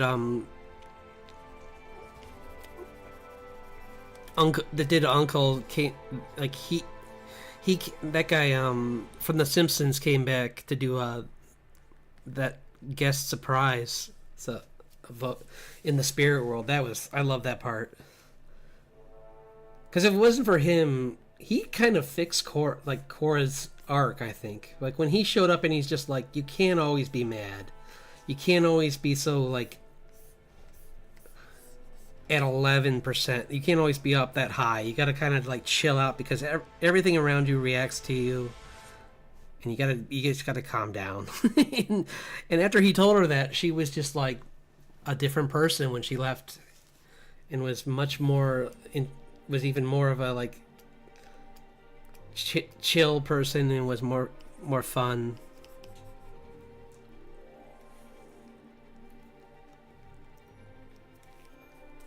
So yeah, seeing Juan in that interaction both really helped her, I think.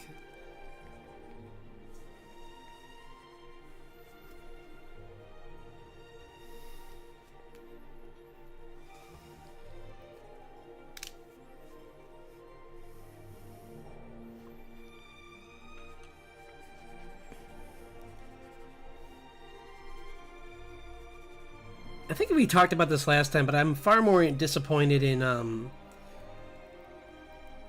Dragon Prince than I am in yeah, we did. I forgot. We did talk about this. That I'm more disappointed in Dragon Prince than in Korra. Cuz at least Korra, like I said, had like people like the animation was great. It had good characters even though the story itself kind of suffered in spots. She also has like my dream, like I would love to have her dog. I want dog like that. that that is like I think everyone's dream to have a dog like that. You can just like ride it to work like a horse, and it is part bear and it's part part lab, so it's like always in a good mood. Unless you're someone that she tells to be angry at.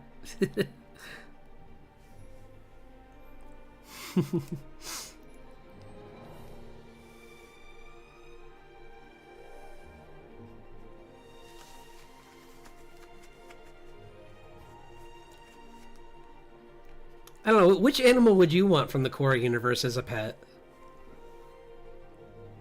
Because there's a couple good ones. If not that, I would definitely want Appa. Because Appa is like giant fuzzball of like, it's either Appa or oh gosh, what was her name? Her dog. Those two are the one I want both, but those two are my favorites.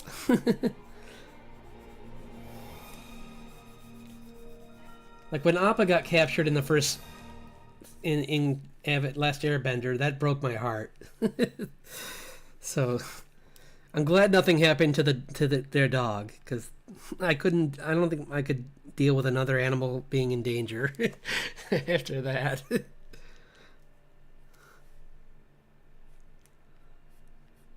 I mean, they did have that poacher episode with the other air bison, but at least it wasn't, her dog wasn't in danger. And it actually, one of my favorite scenes from the first season. Oh my gosh, Pabu. Pabu is great. See, there's no wrong answer. That I think the pets in Korra are like some of the best characters probably overall. Like from moment to moment, I'd say like, yeah, Pabu is pretty great, and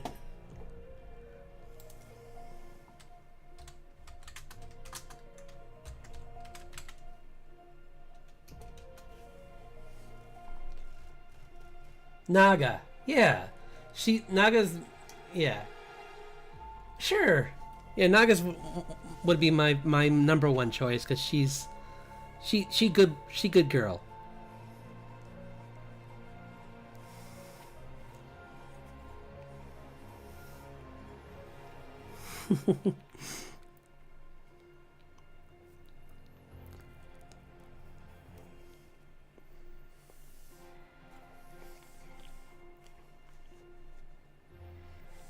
I want to see if we can start some more sketches. How are we doing on time? Actually, you know what? I'm going to work on the comic. Because I said I would work on the comic.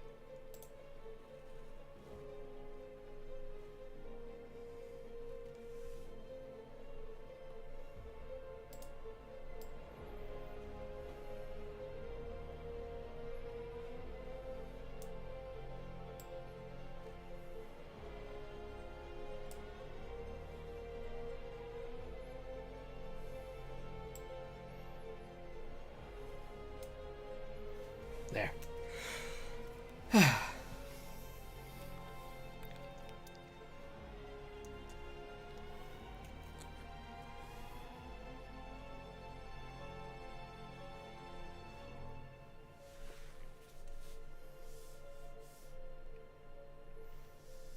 Let's sharpen this up a little bit more.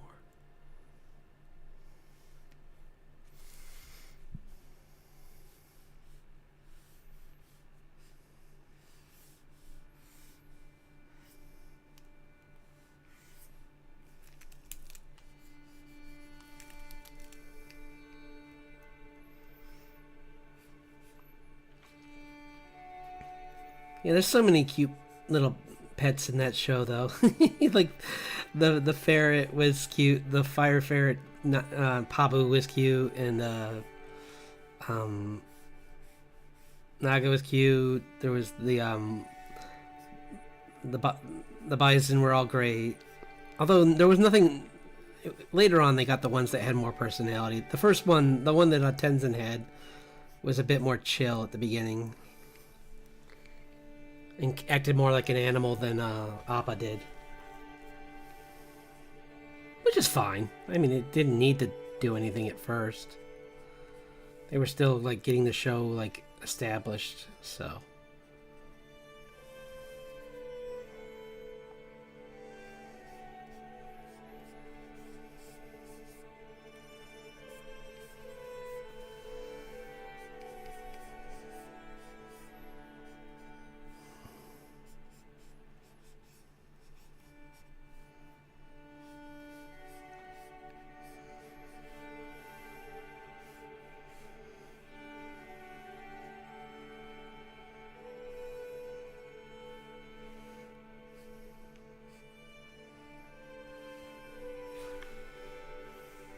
I'm trying to think of other characters. There's...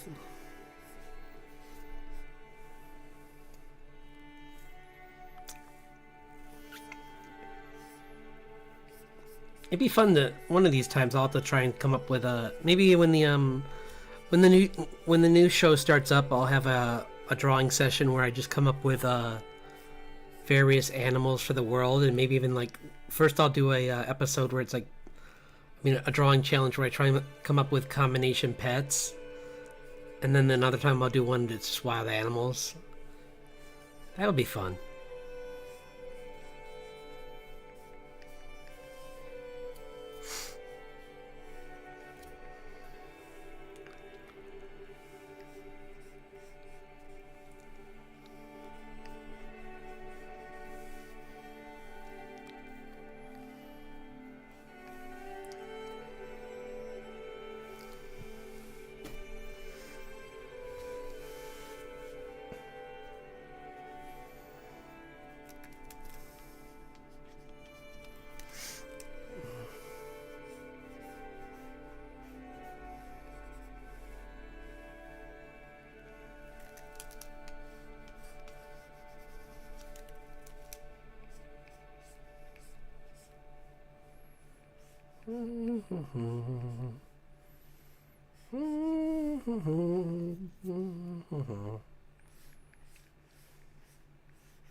I think it's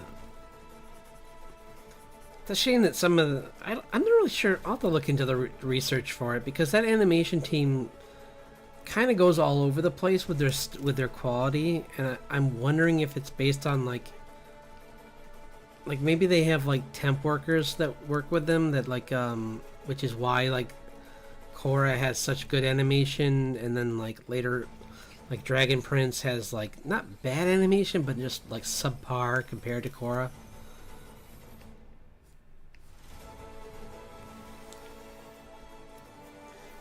Yay! Thanks for coming. I'm glad you can make it back.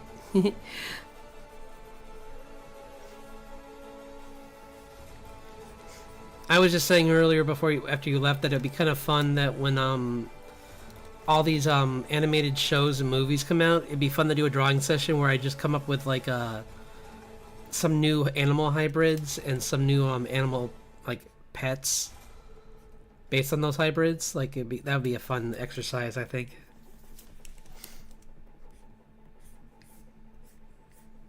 By the way, I moved to working on the comic because I want to get some more of it done.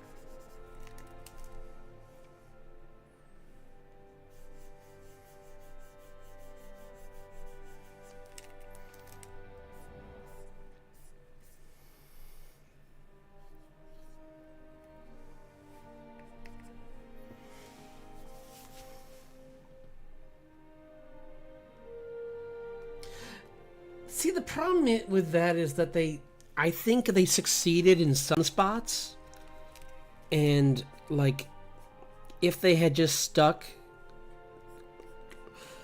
with like, I'm not sure if it was just that they put more money into certain models, because like, the dragons looked really good, but when I think we talked about this in a while ago, but like, it's not even the humans in general. It's when people are just like talking in a stationary scene, you really notice how out of place they look.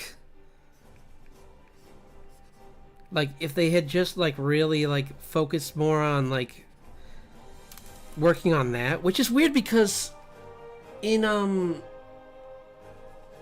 that was something that I felt was a better part of Voltron. Voltron had some really good dialogue scenes, I thought, and it felt that's kind of why I was so confused when I would see that, and then I would see like these characters talking to each other in certain parts of Dragon Prince, and some of them, not all of them, just like the young prince, he just looked unnatural compared to other people, and I was really disappointed because he's the main character. And I'm like, shouldn't you guys put more money into the main character? Like, he's more important than a dragon. That's like in Spider-Verse not putting all your time into Miles Morales. It's like, wait, he kind of important, guys. Kind of, he matters a lot.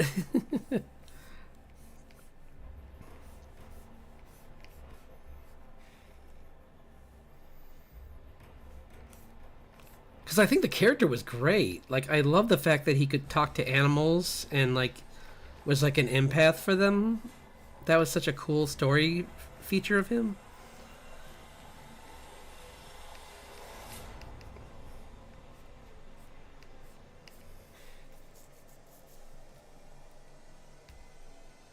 Yeah, it was.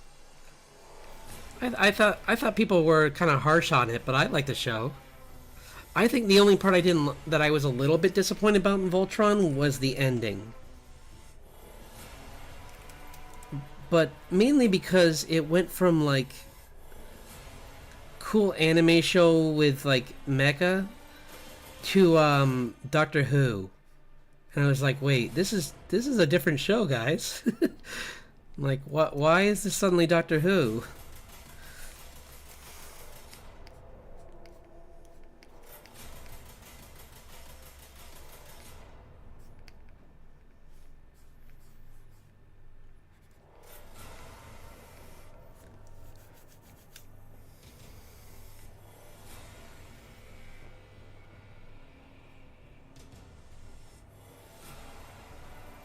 Because I like all the characters, and changing some of the pilots I thought was really smart.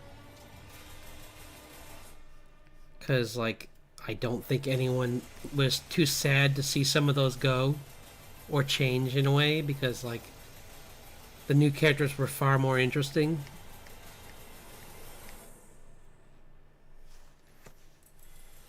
And the new show wasn't afraid to like do what the old show was terrified to do, which is like risk the lives of the characters. Because like I remember that being a big controversy in the dub, is that they changed it so that the Black Lion original pilot just got sick or something. I think I can't remember, or he went into a coma. That's what it was. But they promised he was going to be okay. And it's like, guys, come, we've already had this happen with G.I. Joe. Stop messing with us.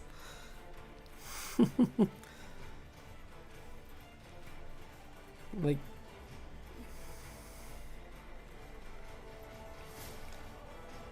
guys, I already just saw a movie called The Neverending Story where a horse fell into a bog. You can tell me the truth. My heart was already ripped out, okay? I can take it. Maybe. Or at the very least, at least try. Give me the benefit of the doubt before you just automatically say, "Oh, nope." Yeah, Paige was great. I like both of them a lot, and what's his name? The pilot of the shuttle, the princess's number two. I forget what his name is. Like, I have to respect a good mustache. So, like, as someone who's working on this comic with a character with a very epic mustache, I have to respect the mustache. Because, yeah, when you have a character like this, yeah, when you have a, yeah, Artax, oh, that was so sad, yeah. I mean, yeah, that mustache.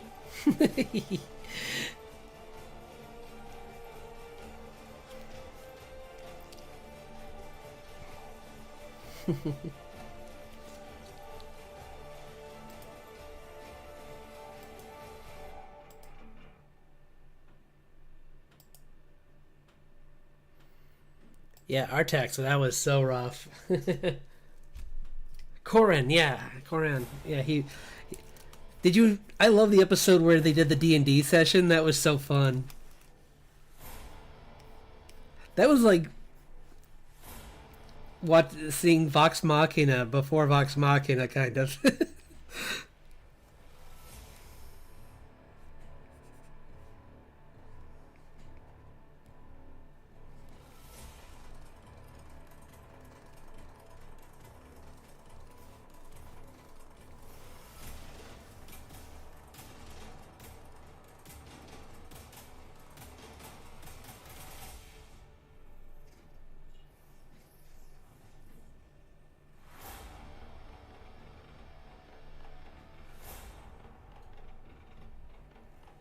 Nice. Wait, it's gone? I guess it is, isn't it? Because it was a Netflix show. and they don't hold on to shows very long. I'm just happy that I came back to Netflix and Hilda's still here, because like I would have been so mad if Hilda was gone when I came back for it. And it's very possible that could have been the case, because they love to get rid of shows.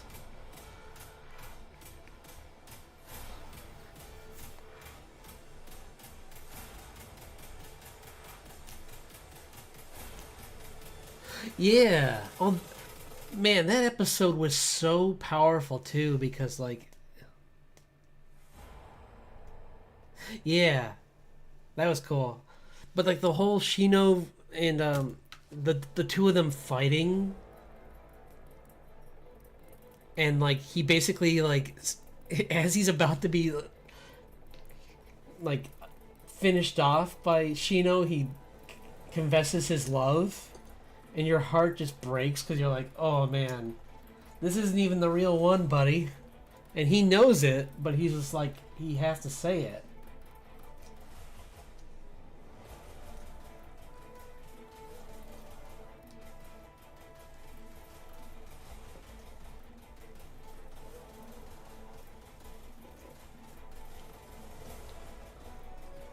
That's why I. Oh, sorry, I got loud there.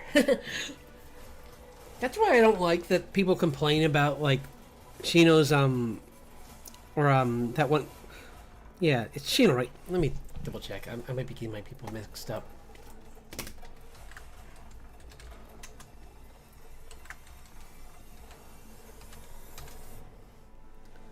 Yeah, Shino.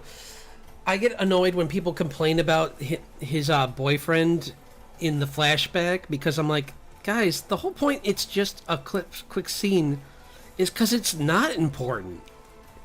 It's just there to point out that maybe this might be a possible future with with the other characters, but like it's not supposed to be there as like a disposable boyfriend. It's or a like girlfriend in a refrigerator scene. It's really just like, by the way, this means that like your shippers can get excited.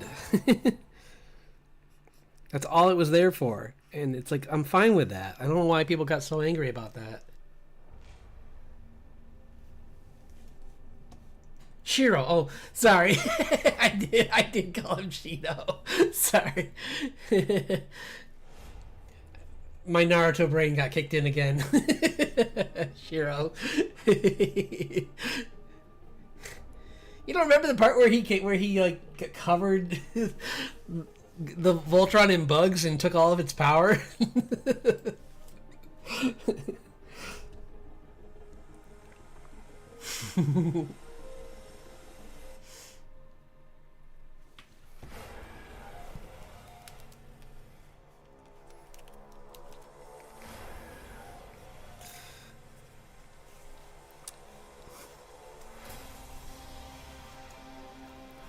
I like they did a good job with that show, I thought.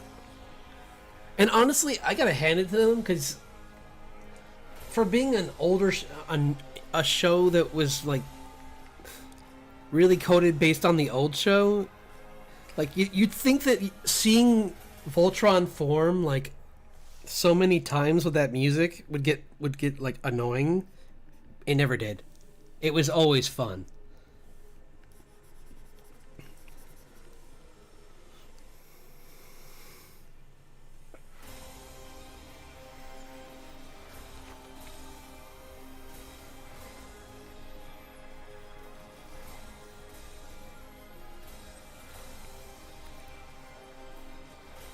Kind of like when I go back and I listen to the opening of Rescue Rangers, and I'm like, man, this opening really was good. Like, how has this show never been remade?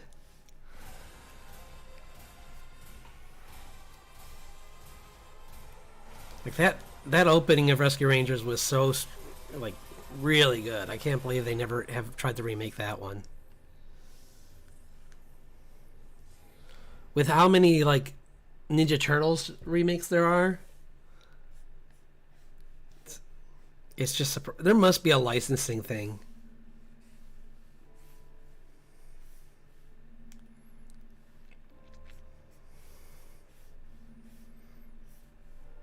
But with all the attempts Disney's having of like cash grabs lately, you think they would go back to their successes.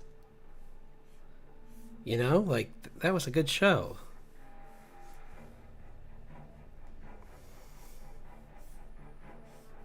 I still need to go back and finish up. Well, one of these days I'm going to go back and finish up the the newer version of DuckTales.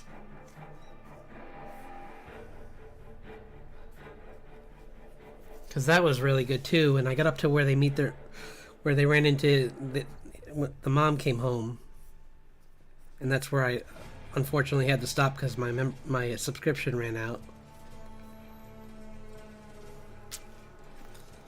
But that was good. I like David Tennant as Scrooge. That was cool.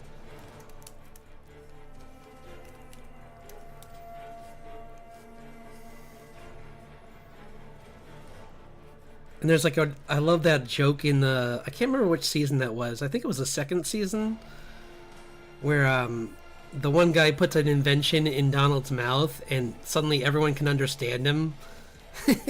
And he's like, and even like the scientist guy's like, wow, you have some really good ideas. Were you always saying stuff like this?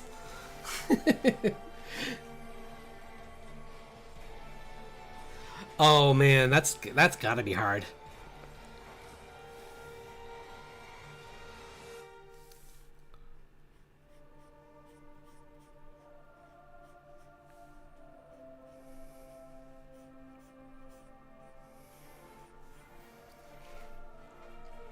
Also, that show really fixed Webby because she was kind of an afterthought. It felt like in the original show. After, well, only because of like when you see her in the new show, she was so well done that you're just like, oh, cool.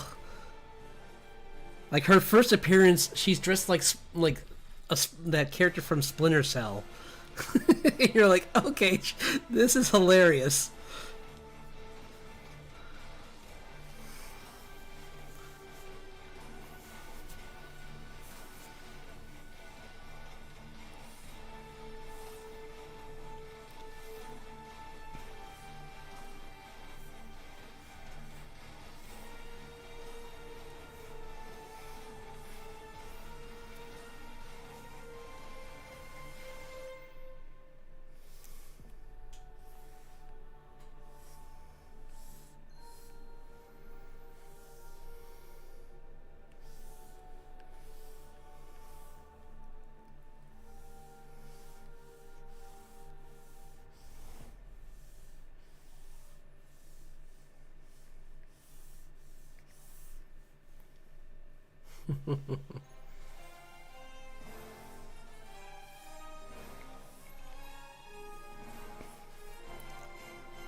But yeah, going back to what we were saying about like Dragon Prince, that in that one like the some of the characters, yeah, there was just so many good characters in that show, but it's such a shame that like they couldn't get the budget for everything to work. I know that it was trying a specific style, but it just kind of like,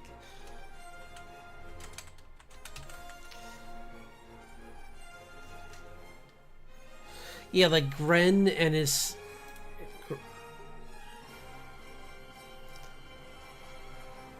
Let's see who else. Yeah, Gren's really cool. Yeah, there's so many good ones.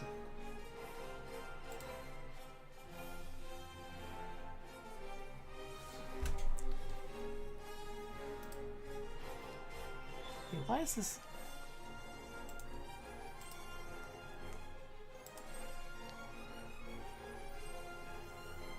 Oh, because these are the older pictures of the characters. That's why. I'm like, why are these weird looking? Like Claudia, yeah, Claudia was really good.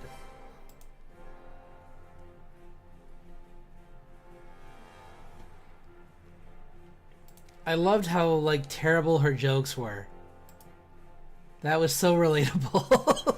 I was just like, yep, been there.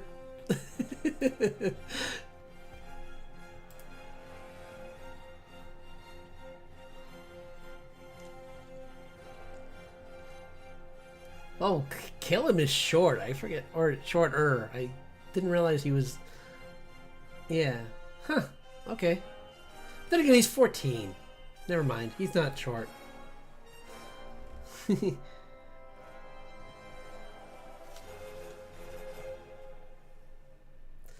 Yeah. We'll see. I hope the budget goes up for that because that's the only thing. Like I said, that was the only thing that hurt the show. So if they could just and well, that and like I said, making the villain redeemable was a waste of time. He should have just been bad.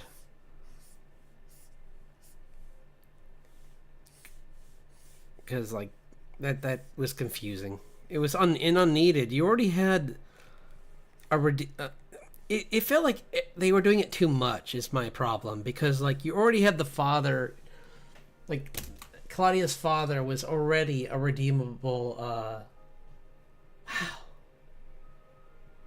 Huh. It feels like it's been longer, doesn't it?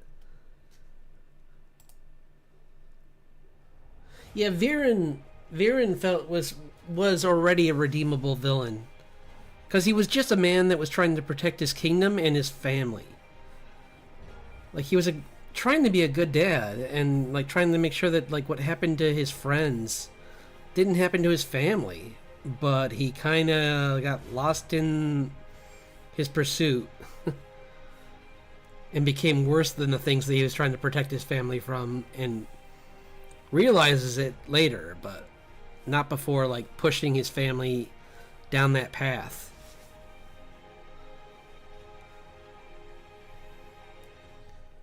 So I kind of feel like the having another character be an extra. I mean, with how do you pronounce his name? Erebos? Yeah, I think that's it, right? Something like that. I mean, I liked him as a character, but I didn't think he ever had to be more than just like a Puck kind of character where he's just trouble. Like in Gargoyles, Puck was just a character who showed up, kept tipping the table, flipping the table every chance he got, and getting Xanatos to just be like, basically kept goading Xanatos to make the worst decisions possible, because it was funny to him.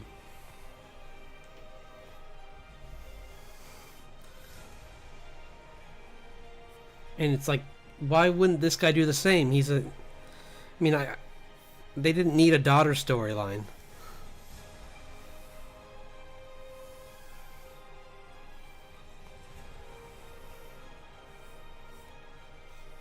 I don't know.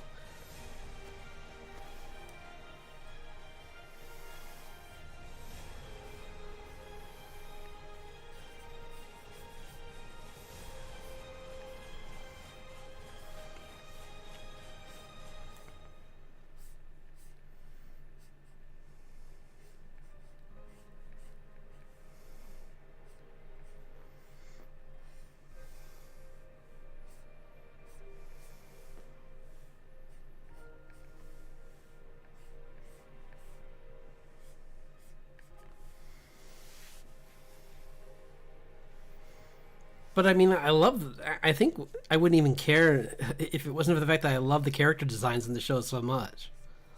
Like everything about the characters are all really well made, and then it's like, unfortunately, you would just have these arcs later on in the story where you're just like, why are they doing this though?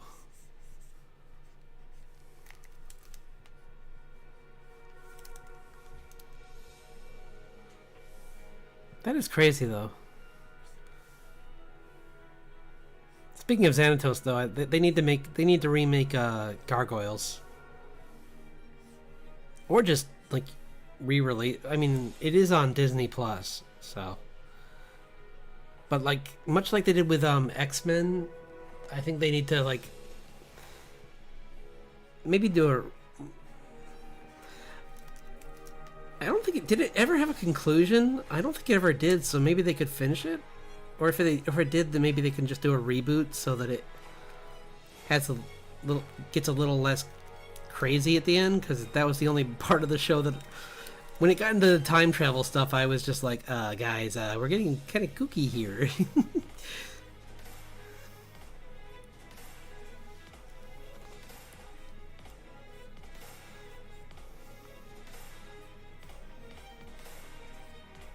Because Xanatos is one of my favorite villains, where he's just like the unflappable kind of villain, where he's just like kind of like Lex Luthor, where it's like, oh, you beat me? Okay, I planned for you to beat me.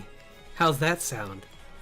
And I always thought that was kind of funny. It's like, oh well, I'm a billionaire. You can't really beat me, can you? It's like, nope, not really.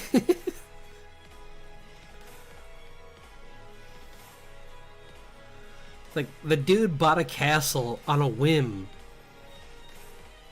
Based on a hunch. That's how rich he is. He's like evil Bruce Wayne rich.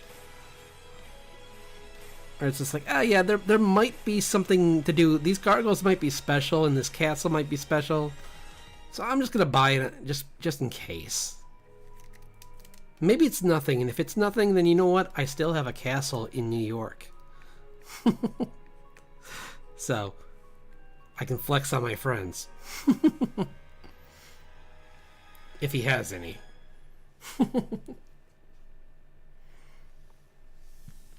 Which I don't think he did. Probably people he scares into being his friend.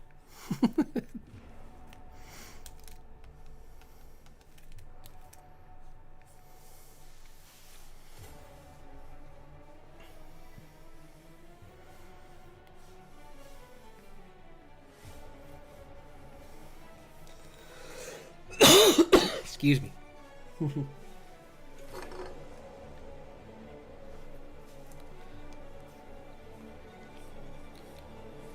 Are there any reboots you'd like to see?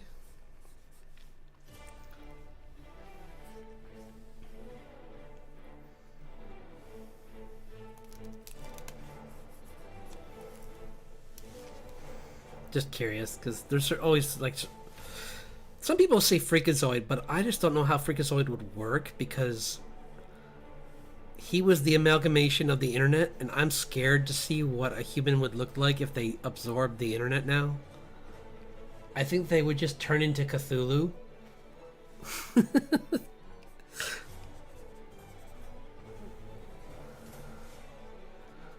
Or like that one Daedric god who basically was Cthulhu.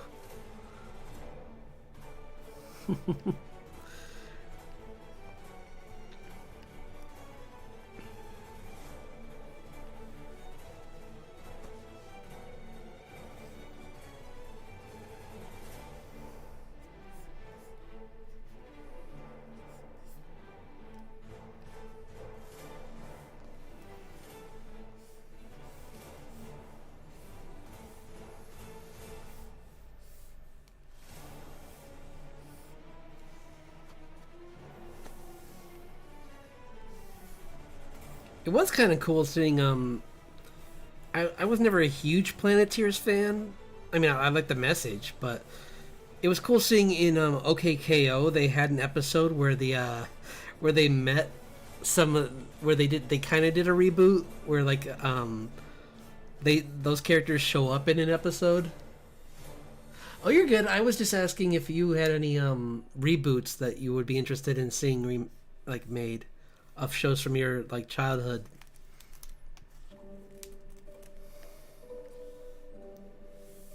This music has a way of making me zone out, so don't worry about it. I'll be talking and then like I'll lose interest. I'll just forget what I'm saying as I'm talking because the music's like so like relaxing. My brain's just like, huh? What was I saying?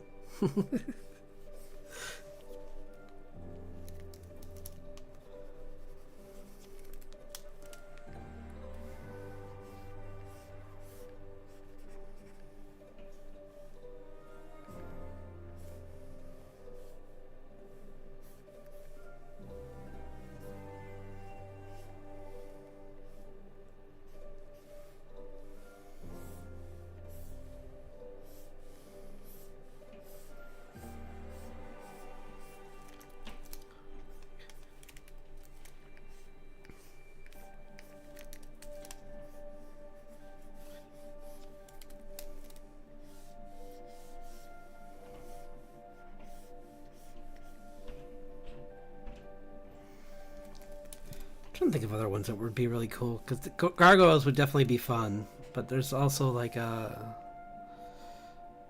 don't know. There's a couple shows from that time period.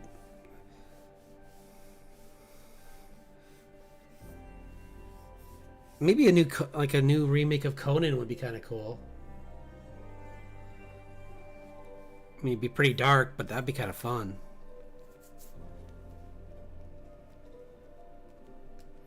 Or Pirates of Dark Water. That was a cool show that kind of just like disappeared.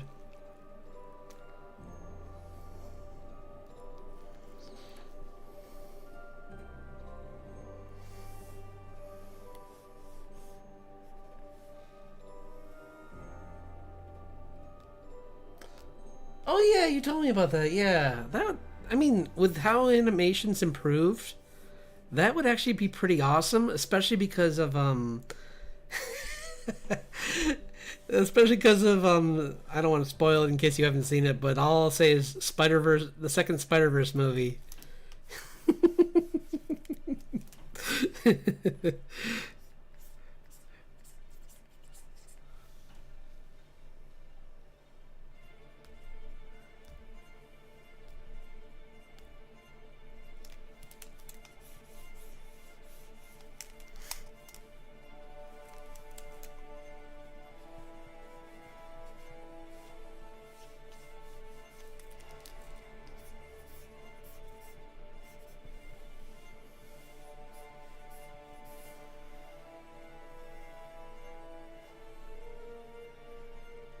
Oh,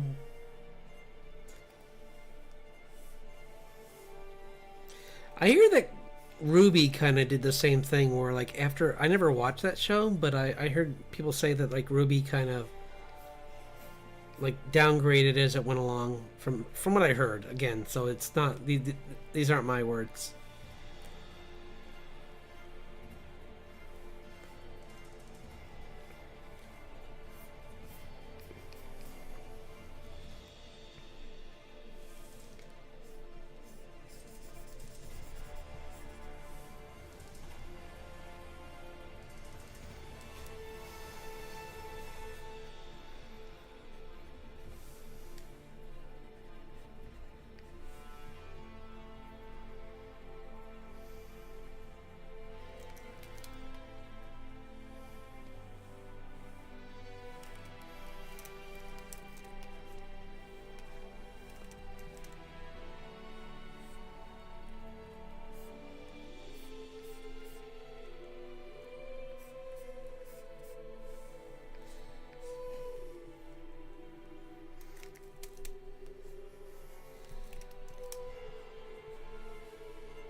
Yeah, that'd be kind of interesting.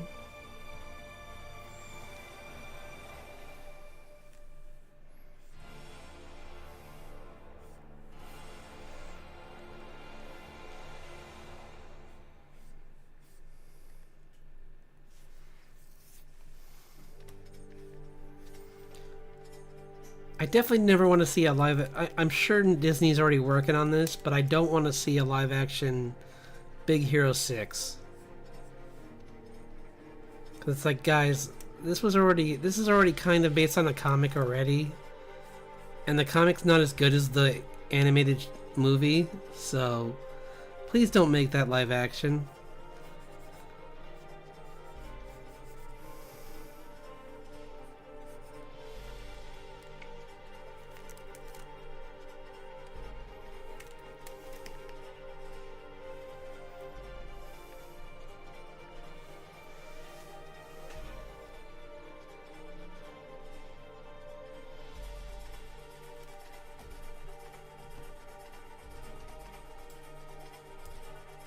Oops.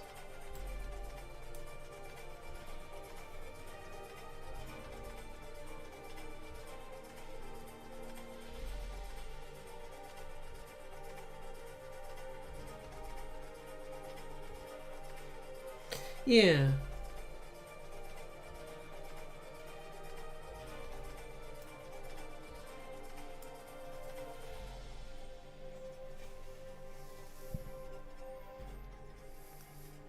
Interesting.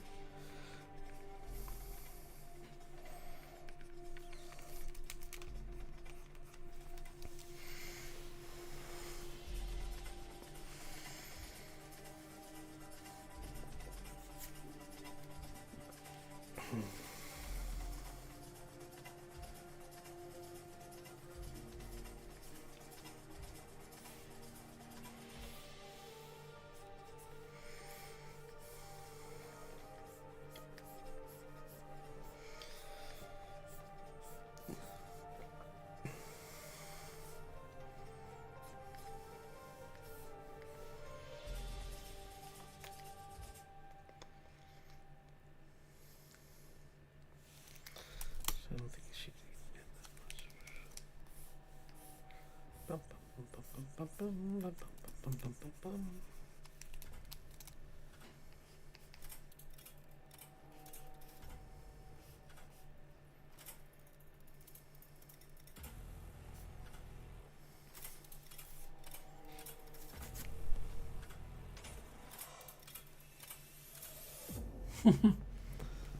Yeah.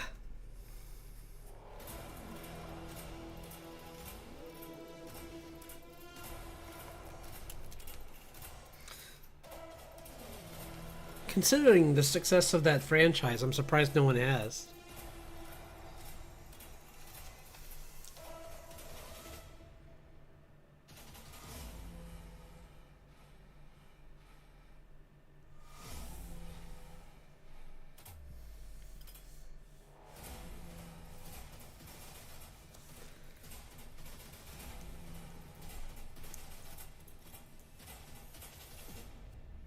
Like, didn't they have like a bit in the extras for the first Lego movie about that, where like they were making a joke about how they were planning on doing a movie? I forget. I think they did. I forget what it was, but I swear there was something where like they were saying, talking about the possibility.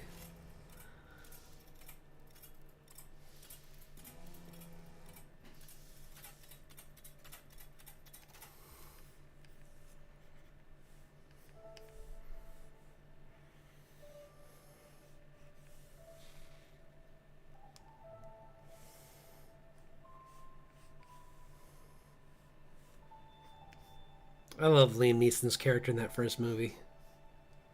It's good cop, bad cop. Oh, so funny. Mom, Dad.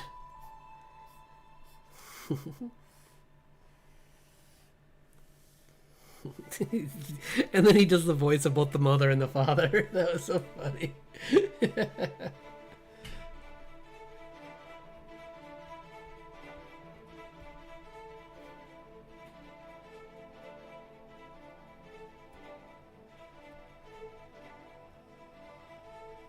Yeah, no, that could be possible.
Oh, cool.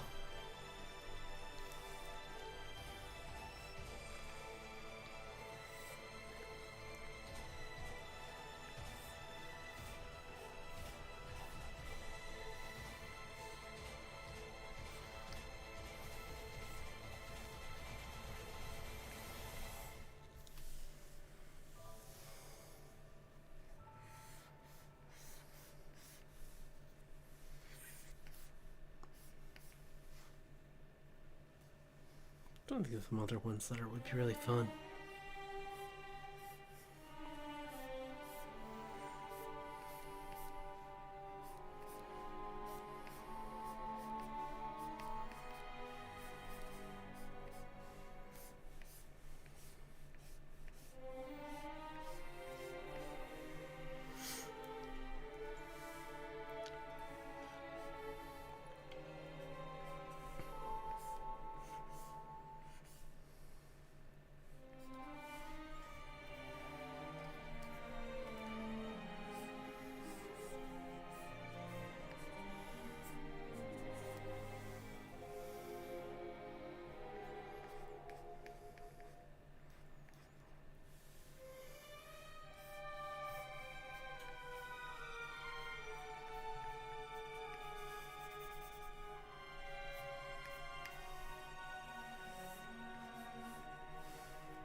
That's interesting, though.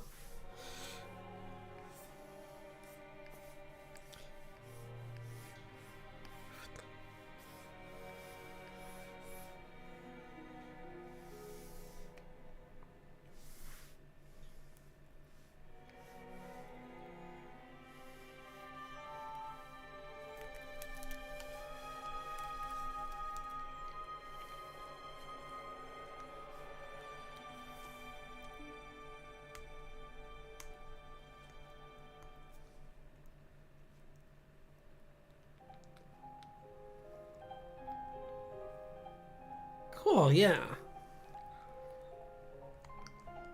I do love lore. Lore!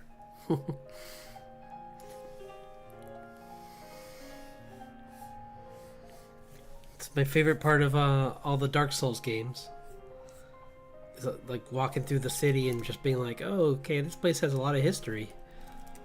And then I get jumped by a guy with a cleaver, and I'm like, oh, okay, I lost all my souls. I'm not gonna scream and throw this controller. But I do. But I do.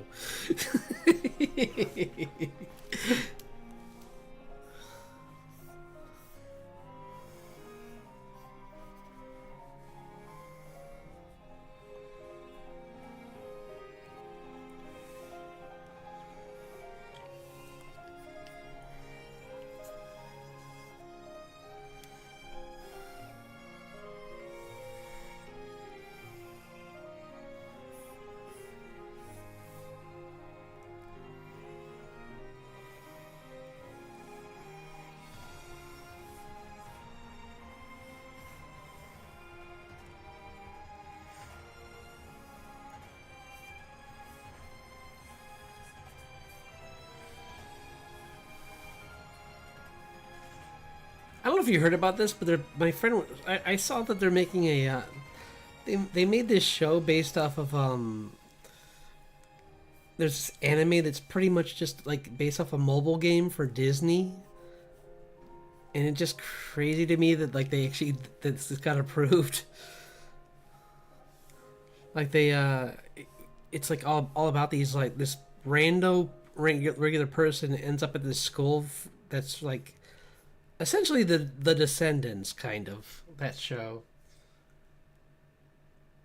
That's cool. I like good music in the show.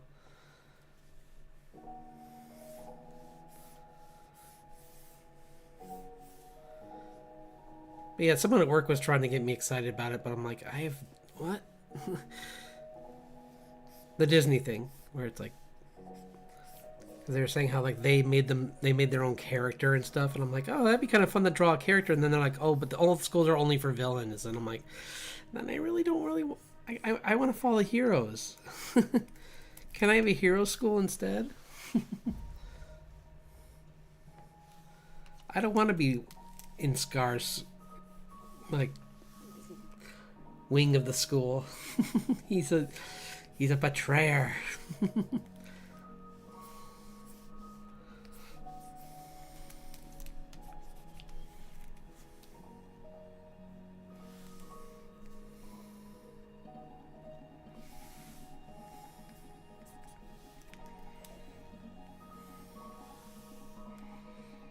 I think the closest I would ever get from one of the villains is maybe I would. Maleficent seems pretty cool. Maybe her, but no one else. But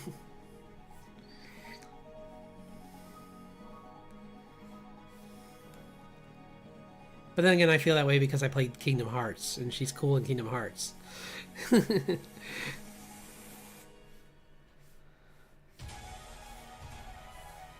She's one of the only villains that doesn't like get outright like defeated in the first time you see her. She's like, oh nope, I lived through all the games.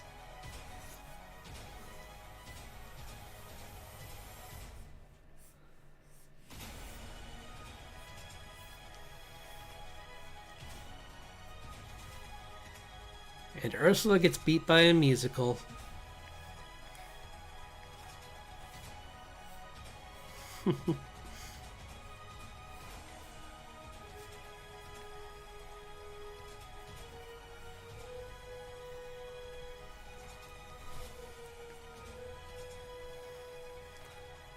And a musical number that I muted.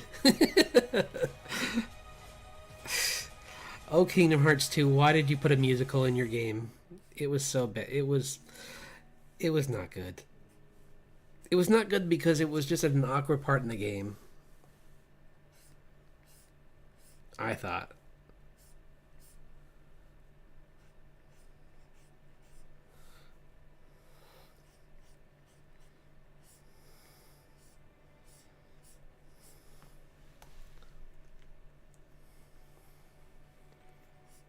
Maybe one day we'll get an update on this fourth Kingdom Hearts game.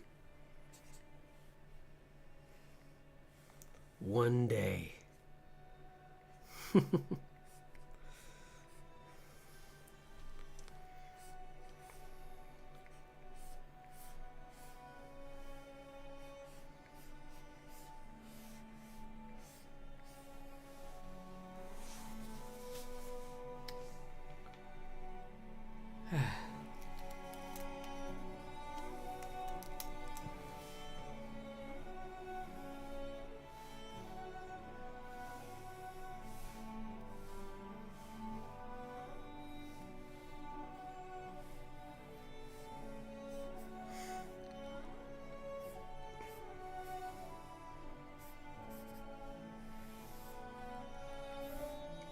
But musical is another thing I'm looking forward to with these Last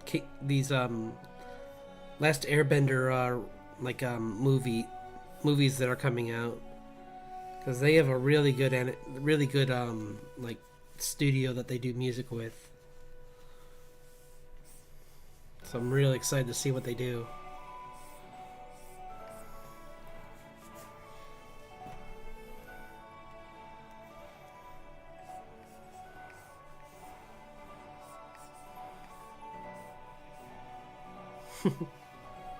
Any chance to see more Toph is always a good thing too.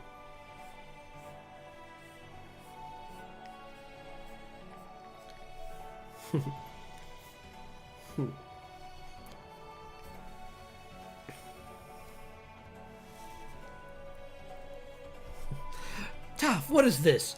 What is it with you people? I'm blind!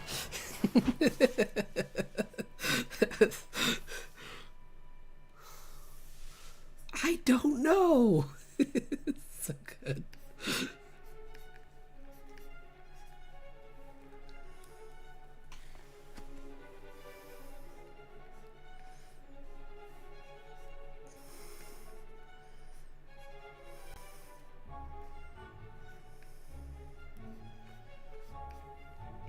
Her showing up in Korra is pretty cool.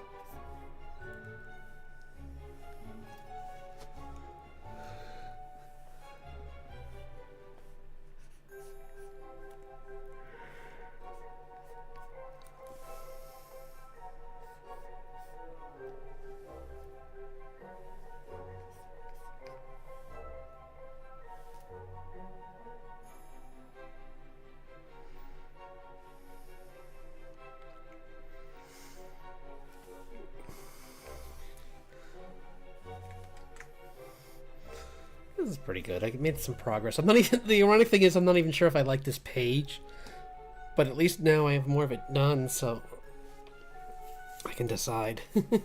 Like this second panel, I still don't like because I messed up the perspective still, and I think I need to fix. Maybe if I fix her face, that might be part of it. I think she's too big. So if I just shrink her head down, maybe she'll be okay.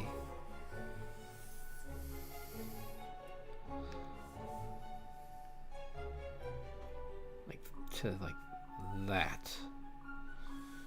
That might be better. Kind of like playing with the perspective more. But I'm gonna do it on, I think this is a pretty good place to call it. So thanks for sticking around, Art Ninja. It's always fun to talk to you. I love talking like animation with you. And I really wish you the best of luck with your animation, by the way. I'll keep an eye on your I'll check your Instagram over the weekend to see if you get a chance to put anything up on there, or you can, if you want, you can always just put a comment in this video saying that you put it up. I don't mind. So and putting a link in the comment, I think I'll let you do that. So I don't care either way. I'll let you do it. Comment's still a comment. So yeah, enjoy the rest of your weekend, and I'll be back next week. So this was fun. I'm really glad I got to work on the comic a little bit, even though it was a weird, like, random page. But still, it was like, progress is progress. And yeah. So take care, and